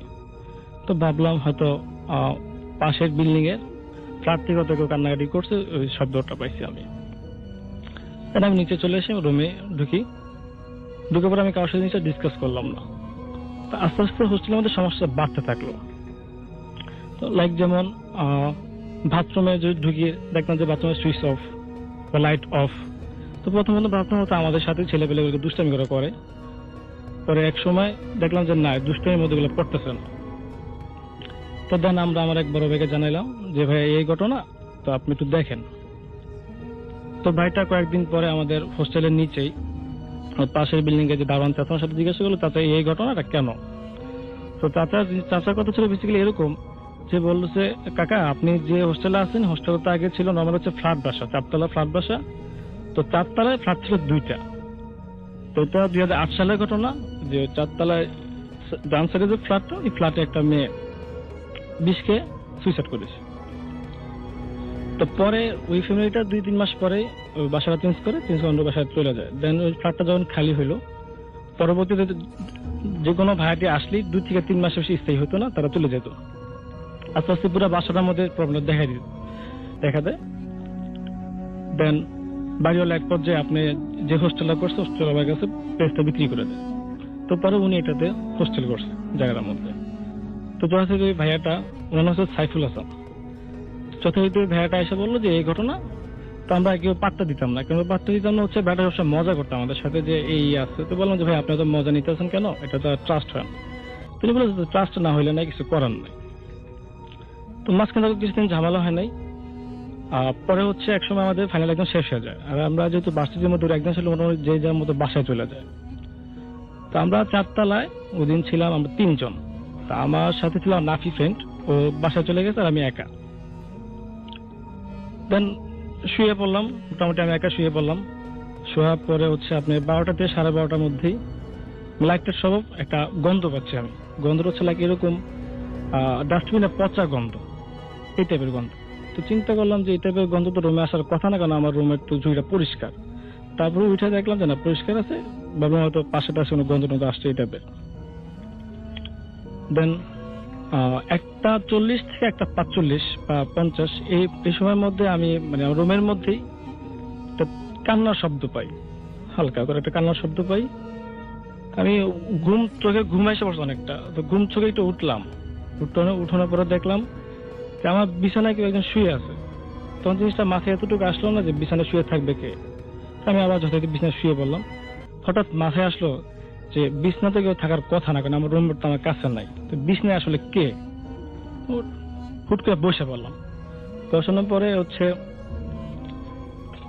মানে আমি তখন দেখলাম বসানোর পরে হচ্ছে একটা মেয়ে হচ্ছে আপনার দাঁড়িয়ে আছে। তার চুলগুলো পিছন চুলের সামনে অনেক বড় চুল সামনে। তো দেন আমি কিছু কোনো কথা বলতে পারলাম না, আমি সেন্সলেস হয়ে যাই। সেন্সলেস হয়ে যাওয়ার পরে হঠাৎ ঘন্টাখানিক পর্যন্ত জ্ঞান ফিরলো। দেখলাম যে আমার রুমটা পুরো ফাঁকা, কেউ নেই। তা আমি যথারীতি কারোর সাথে জিনিসটা শেয়ার করলাম না। শেয়ার না করার পরে আমি পরদিন সকালবেলায় ভোরে বাসায় চলে যাই। তো বাসায় চলে যাওয়ার পর আমি আমার মার সাথে ঘটনাটা শেয়ার করি, আমার সাথে এই হয়েছে। তাও মা বললো যে এগুলো তো মনের দোষ, বাস্তবে এসব কিছু নাই। তাই আমি তখন চিন্তা করলাম হইতে পারে আমার মনের সমস্যা হতেই পারে। তাই আমি তো গায়ে নিলাম না এত কিছু। পরে হচ্ছে 10-15 দিন পরে যখন ছুটি শেষ, আমার রেজিস্ট্রেশন সময় আসা পড়ছে, আমি আবার ঢাকাতে ব্যাক করলাম। ঢাকাতে ব্যাক মানে হোস্টেলে আবার চলে আসলাম। তা আসার পরে আমার একটা ফ্রেন্ড জাহিদ, ওর সাথে আমি মোটামুটি জিনিসটা ডিসকাস করলাম যে এই হয়েছিল আমার সাথে। তো পরে ও আমাকে বললো যে ওর সাথে সামথিং কিছু একটা এরকম হয়েছে। আমি বললাম যে কিরকম, তোর সাথে কি হয়েছে? উনি বললো যে আমি যাওয়ার কয়েকদিনের পরে তো থাকতো 3 তলায়, 3 তলা হচ্ছে টোটালি পুরো ফাঁকা, ও একমাত্র ছিল। তো আসলে আমি বলে রাখি আমাদের যে হোস্টেলে মানে 1 তলা 2 3 4 তলা প্রত্যেকটা যে মেইন দরজা আছে, আর হোস্টেল নিয়ম আছে যে রাত 11টার পর যার যার ফ্লোরের মেইন দরজাটা লক করে লাগাও। তো ও লক করে রাখছে, একা মানুষ। তো ওরও হচ্ছে 1টা থেকে 1:30টার মধ্যে কলিং বেল টিপ দেয়। তো চিন্তা করলো যে এত রাত্রে করে কে দিবে, কারণ হোস্টেল তো ফ্ল্যাটে কেউ নাই। তারপরে খুলতে গেল, খুলে দেখে যে ওর দরজার সামনে কেউ নাই। তারপরে আবার আয়সা বলো শুয়ে পড়ছে। তো 15 থেকে 20 মিনিট পরে রাসেল ভাই দরজা জোরে লাথি মারলে যেরকম একটা শব্দ, মেন দরজা ঠিক এরকম একটা লাথি মারছে। তো এবারও মোটামুটি মেজাজ খারাপ করে গেছে যে কে লাথিটা মারলে আমি দেখবো। দেন ও এবারে গেল, যাওয়ার পর দেখলো এবারে কেউ নাই, টোটালি হচ্ছে জায়গাটা খালি। তোর মনে একটু ভয় কাজ করলো যে বারবার 2বার সেম কাইন্ড অবস্থা হচ্ছে, তো ঘটনাটা কি। তো পরে ও যখন আবার শুইতে যাবে, দরজা লক করে শুইতে যাবে, তখন দেখলো যে মাথার উপরে আপনার হচ্ছে মানে পাখি, কালো পাখি সার্কুলার ঘুরতেছে। ও প্রচন্ড ভয় পায়। কালো পাখি? হ্যাঁ, কালো পাখি হচ্ছে 10-15টা পাখি হচ্ছে সার্কুলার ঘুরতেছে। দেন ও একা ছিল, কার সাথে জিনিসটা তখন আমাদের শেয়ার করে নেয়। ও বাসায় চলে যায়। তো বাসায় চলে যাওয়ার পরে মোটামুটি দুজনে একসাথে আসি রেজিস্ট্রেশন করতে ঢাকাতে। তো আসার পর আমরা হোস্টেল আর থাকি নাই, তাতে কিছু করে হোস্টেল চেঞ্জ করে ফেলি। তো চেঞ্জ করার ফলে আমরা 10-15 দিন পর্যন্ত ভার্সিটিতে গেলাম। আমার বলে রাখা ভালো যে আমাদের 4 তলা এক বড় ভাই আছে, যার কথা সাইফুল, ওনার সাথে আমাদের 4-5 দিন পরে ভার্সিটি 4-5 দিন পরে দেখা হয়। তো ভাই বললো যে কি ভাই হোস্টেল চালা কেন? তো বললাম যে ভাই এই সমস্যা, আমি চলে আসছি দরকার নেই। তো বললো যে কি বলো, আমার সাথে তো এরকম একটা হয়েছিল, তো আমারটা অনেক ভয়াবহ। তো বললাম যে ভাই কিরকম আপনার এত ভয়াবহ কিরকম?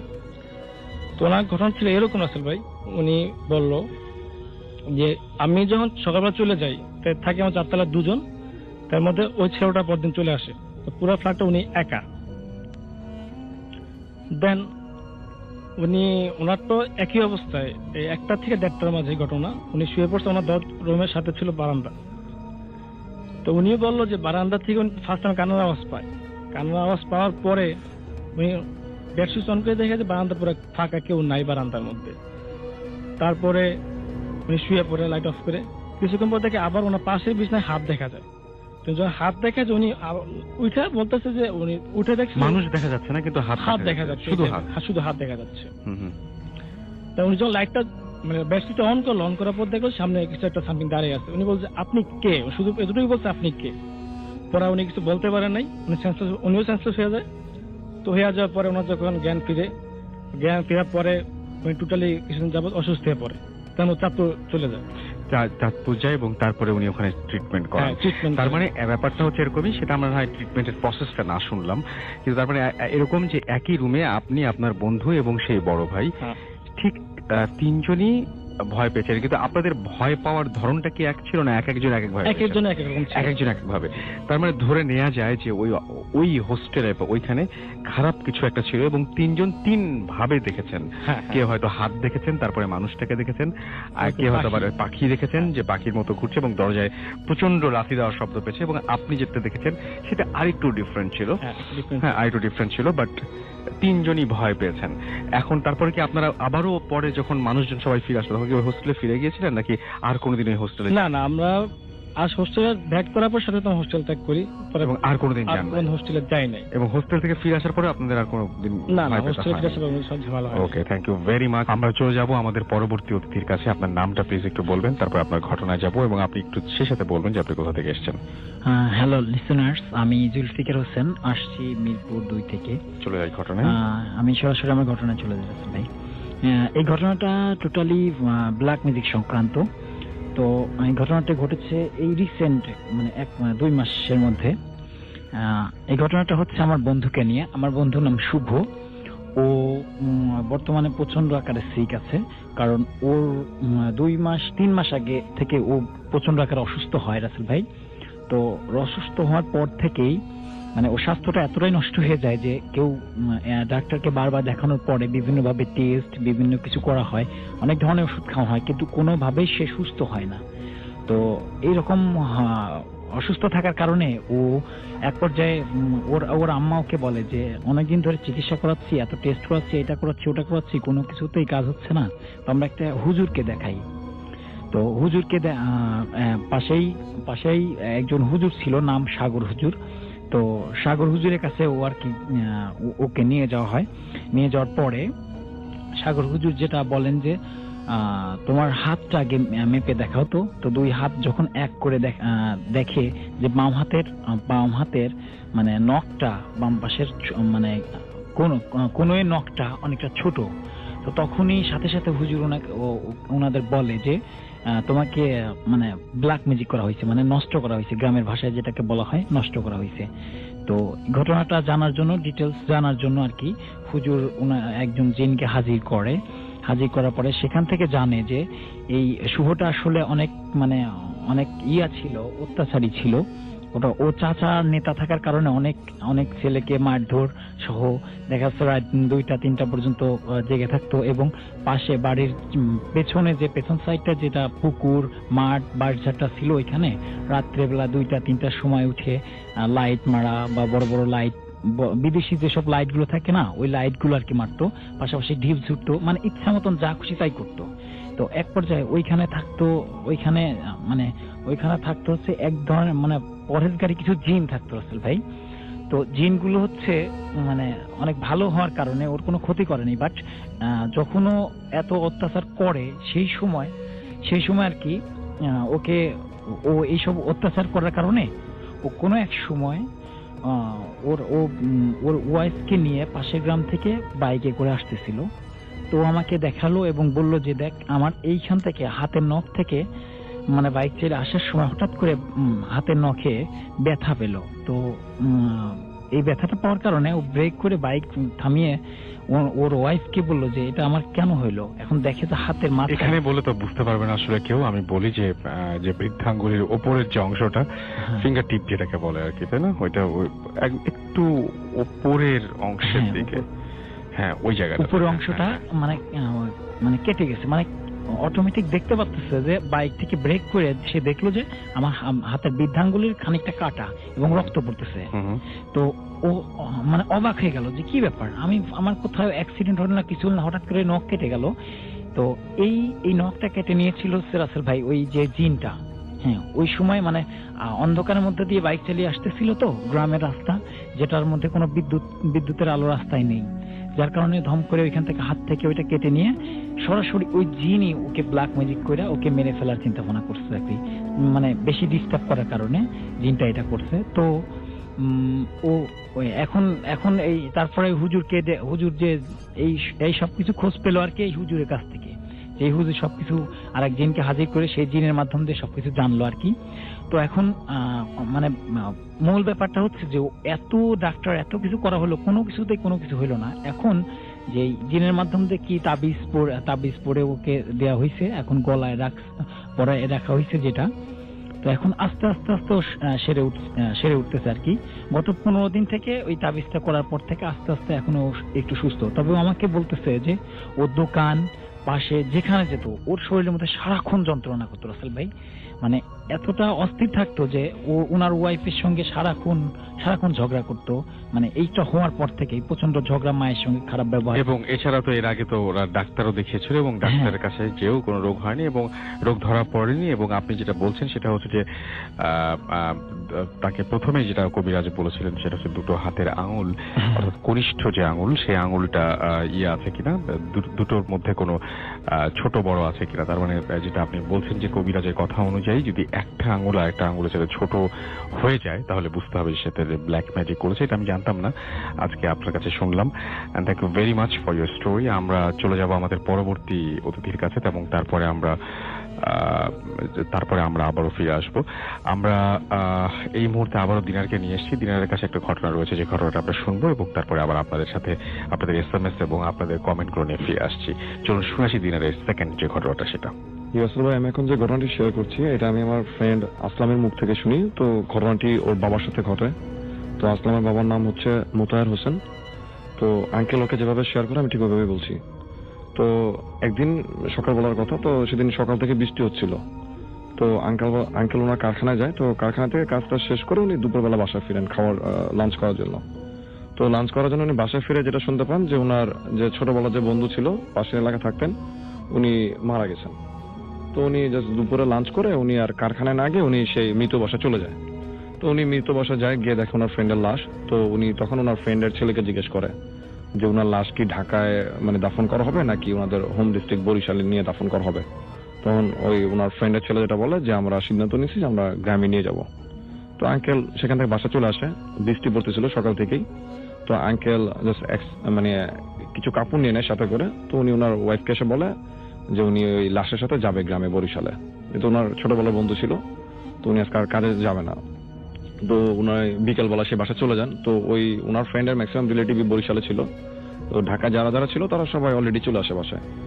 তো তারা সেখান থেকে ঠিক সন্ধ্যার কিছুক্ষণ আগে তারা সদরঘাট যায়। সেখানে গিয়ে তারা সেই লঞ্চে উঠে। তো যারা রিলেটিভ যারা ছিল, মহিলা প্লাস ছোট বাচ্চারা যারা ছিল, তারা সবাই যাত্রীদের আসনে গিয়ে বসে পড়ে। তো ওই আঙ্কেলের ফ্রেন্ড, যে ফ্রেন্ড মারা যায় তার ছেলে এবং তাদের কিছু পুরুষ রিলেটিভ, তারা কয়েকজন ছিল লাশটার সাথে। তো লাশটাকে একেবারে লঞ্চের যে টপ রুফটা যেটা ছিল তার ঠিক নিচের ইসের মধ্যে রাখা হয়, ফ্লোর যেটা, সেখানে রাখা হয়। তো সেখানে ওই যে লঞ্চের যে বড় যে লাইটটা থাকে, সেই লাইটের থেকে কিছু আলো সেখানে আসতেছিল। তো মোটামুটি হালকা কিছু আলো ছিল। তো তখন ওরা লাশের পাশে আপনার ওই আগরবাতি এগুলো জ্বালিয়ে রাখে। তো হালকা হালকা বৃষ্টি পড়তেছিল, গুড়ি গুড়ি বৃষ্টি পড়তেছিল। তো এরকম সময় হয় কি যে কেউ একজন এসে বসতেছে, তো অন্য দুইজনকে করতেছে কি নিচে থেকে চা খেয়ে আসতেছে, লঞ্চের ভিতরে চা বিক্রি করতেছিল, তো যাতে মানে ঘুমিয়ে না পড়ে। তো এরকম করে কেউ আসতেছে কেউ যাইতেছে, এইভাবে সবাই এক এক করে বসতেছিল। তো একটা সময় আঙ্কেল সেই লাশের পাশে বসেছিলেন চেয়ারের মধ্যে। তো আঙ্কেলের ঘুম আসবে এমন একটা অবস্থা, মানে তন্দ্রাচ্ছন্ন আঙ্কেল। তো আঙ্কেল চেয়ারে বসে ঝিমাচ্ছিলেন। তো তখন লঞ্চ চলতেছে মোটামুটি মাঝ নদীতে। তখন আঙ্কেল স্পষ্ট যেটা শুনতে পান সেটা হচ্ছে যে ওনার কানে কেউ একজন মানে ফিসফিস করে বলছে যে মোতাহার ভাই একটু উঠে বসেন, একটু মানে ভারী কণ্ঠে। তো উনি মানে তখন কিন্তু উনি শুনতেছেন, ঘুমাচ্ছেন না। তখন উনি ভাবছেন হয়তোবা যে অন্য কোনো যাত্রী হবে, তাদের সাথে কেউ একজন বলতেছে। তখন আঙ্কেল ওই চোখ বন্ধ করে, মানে চোখ না খুলে উনি আঙ্কেল রিপ্লাই দিতেছে না জানা আমি জাগনা আছি। তো কিছুক্ষণ পর আবারও সে একই কণ্ঠ আঙ্কেলকে বলতেছে যে মোতাহার ভাই আপনি ঘুমায়েন না, লাশের পাশে কেউ নাই। তো এটা শোনার পর আসলে উনি চোখ খুলে দেখলেন যে উনি লাশের পাশে একাই বসে আছেন আর বাকি কেউ নাই। তো ঠিক এটা দেখার পর যখন উনি লঞ্চের বাইরের দিকে তাকালেন, তখন উনি খুব শকড হয়ে যান। উনি দেখলেন যে যার লাশ উনি আপনার ঢাকা থেকে বরিশাল নিয়ে যাচ্ছে লঞ্চে করে, ঠিক ওই ব্যক্তিটাই লঞ্চের বাইরে দাঁড়া আছে। এবং যে জায়গাটা উনি দাঁড়িয়ে আছেন সেখানে কিন্তু কারো দাঁড়ানো সম্ভব না, কজ হচ্ছে ওইখানটা দাঁড়ানোর মতো কোনো স্কোপ নাই। তো আঙ্কেল উনাকে লাস্ট জীবিত অবস্থায় যে ড্রেসে দেখেছিলেন, ফতুয়ার মতো পরা আর মাথাকে টুপি ছিল, ঠিক ওই রকম একটা জামা পরা উনি, হাস্যোজ্জ্বল একটা চেহারা, উনি আঙ্কেলকে সেম কথাটা আবার রিপিট করলেন। তো আঙ্কেল কোনো কিছু, ফ্রেন্ডের বাবা কোনো কিছু বলার আগে উনি সেন্সলেস হয়ে যান সেখানে। তো পরবর্তীতে নিচে থেকে ওরা আসে, তো এসে দেখে যে আঙ্কেল সেন্সলেস হয়ে একেবারে ওই একবারে শেষ প্রান্তে পড়ে আছেন আঙ্কেল। তো তারা এসে তাকে উঠায়। তো উঠানোর পর তাকে জিজ্ঞেস করা হয় যে কি হয়েছিল, যে আপনি মানে এরকম সেন্সলেস হয়ে পড়েছিলেন কেন। তখন রাসেল ভাই উনি কারোর সাথে ব্যাপারটা শেয়ার করেনি, উনি বরিশাল চলে যান সেই লাশের সাথে। তো লাশ দাফন করে উনি পরের দিন সকালবেলা আবার ঢাকায় চলে আসেন। এই ছিল রাসেল আমার ঘটনা। অনেক ধন্যবাদ, থ্যাংক ইউ। ডিয়ার লিসেনার, আজকের এপিসোডটি আপনাদের মাঝে কেমন লাগলো, কোন ঘটনাগুলো শুনতে আপনারা ইচ্ছুক এবং প্রতিবেদন নিয়ে আপনাদের যদি কোনো মতামত থাকে অবশ্যই কমেন্ট সেকশনে জানিয়ে দেবেন। আপনারা যাতে খুব সহজে এই ধরনের ঘটনাগুলো শুনতে পারেন, এই কারণেই বিভিন্ন জায়গা থেকে এই ঘটনাগুলো কালেক্ট করে প্রতিনিয়ত রাত 10টা বাজে ভিডিওগুলো পাবলিশ করা হয়। তো প্রিয় লিসেনার, আজকে যেন এখানে বিদায় নেব, আবারও আগামীকাল নতুন কিছু বাছাই করা ভয়ানক ঘটনা নিয়ে আপনাদের মাঝে চলে আসবো। সকলেই ভালো থাকবেন, সুস্থ থাকবেন, আল্লাহ হাফেজ।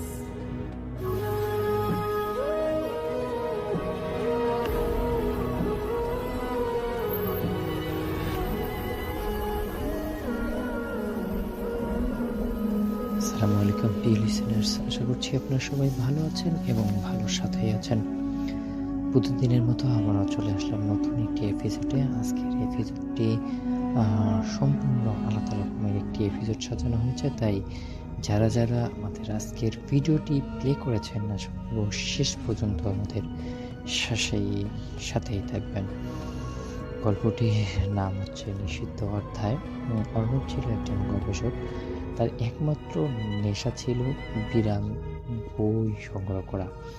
সে খবর পেল শহরের উপকণ্ঠে অবস্থিত 100 বছর পুরনো কৃষ্ণচূড়া নামে একটি লাইব্রেরি আছে। এই লাইব্রেরিতে একটি অদ্ভুত পুণ্ডলিপি আছে যার নাম নিষিদ্ধাকের মন্ত্র। লোকমুখে প্রচারিত ছিল যে বইটি অভিশাপ বহন করে এবং এর কোনো পাতা উল্টানো উচিত নয়, কারণ এর প্রতিটি পাতার মধ্যে অভিশাপ লুকিয়ে আছে। কেউ যদি সেটাকে উল্টানোর চেষ্টা করে তাহলে তার জীবনে অনেক বেশি ক্ষতি হয়ে যাবে। যেমন এমন পুরনো কথা শুনে সবার মনে একটু করে মানে ভয়ের পরিণতি হয়ে গেল। তারপর আসলে কি হলো, পুরনো কাঠের তৈরি পেরিয়ে অর্ণব লাইব্রেরি বৃদ্ধ ধুলোমাখা শেষ প্রান্তে পৌঁছালো। সেখানে একটা মরিচা ধরা লোহার সিন্ধুকে বইটি তারাবদ্ধ ছিল।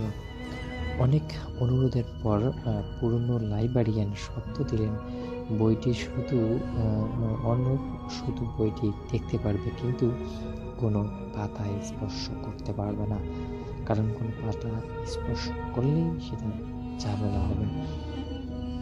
তারপর যাই হোক, অর্ণব রাজি হলো, সিন্ধুক খোলা হলো, আর সঙ্গে সঙ্গে একটা ঠান্ডা একটা পচা গন্ধ বেরিয়ে এলো। তারপর আসলে তারা দেখতে পেল কি বইটি ছিল চামড়ার বাদাই করা, যার উপর অদ্ভুত অচেনা বরফে কিছু লেখা আছে। বইটির নাম সত্যি নিষিদ্ধের মন্ত্র।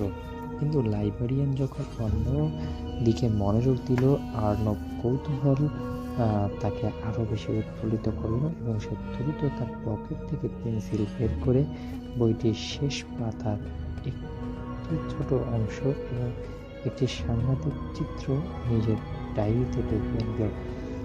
এর ফলে লাইব্রেরিয়ান কিছুই বুঝতে পারল না। এরপর সেই রাতে অর্ণব তার ফ্ল্যাটে ফিরে গেল এবং সে টুকা নেওয়ার সাংঘাতিক চিত্রের অর্থ প্রদানের চেষ্টা করলো। বইটি একটি বিশেষ অনুভূতির নির্দেশ করেছিল, যার অর্ণব রেকর্ড না করা কোনটি মেঝেতে আঁকড়ালো এবং তারপর দাঁড়ালো। যখন তার পরিবেশে বদলে গেছে, মোমবাতির শিখা কাঁপতে শুরু করলো, যদিও আরো বাতাস ছিল না, এবং সে শুনতে পেল চাপা গভীর গুঞ্জন, যা মনে হচ্ছিল তার মাথার ভিতর থেকে আসছে। গুঞ্জনটা একটি স্পষ্ট কণ্ঠে পরিণত হলো। কণ্ঠস্বরটি ছিল একটি পুরুষ নারী, রুক্ষ এবং ভয়ঙ্করভাবে শান্ত একটা অবস্থা। যাই হোক, সেই মূর্তিটি বলছে, তুমি আমাকে ডেকেছ, এখন বলো কি চাও তুমি আমার কাছে। তারপর আসলে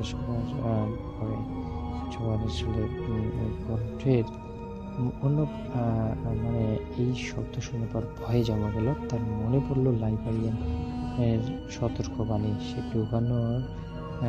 কোনো মতে তোতলাতে বলল, আমি কিছুই চাই না, আমি শুধু গবেষণা করতে এসেছিলাম। কণ্ঠস্বরটি করুণভাবে হেসে উঠল এবং সেই হাসি যেন ঠান্ডা কাচের টুকরোর মতো অর্ণবের কানে বাজতে লাগলো। তারপর বলতে লাগলো, আমার কাছে থেকে মুক্তি চাওয়া ছাড়া আর কোনো কিছু চাওয়া নাই, কিন্তু তুমি যে পথে এসেছো তার উল্টা পথ যাওয়ার চাবিও তোমার কাছে নেই।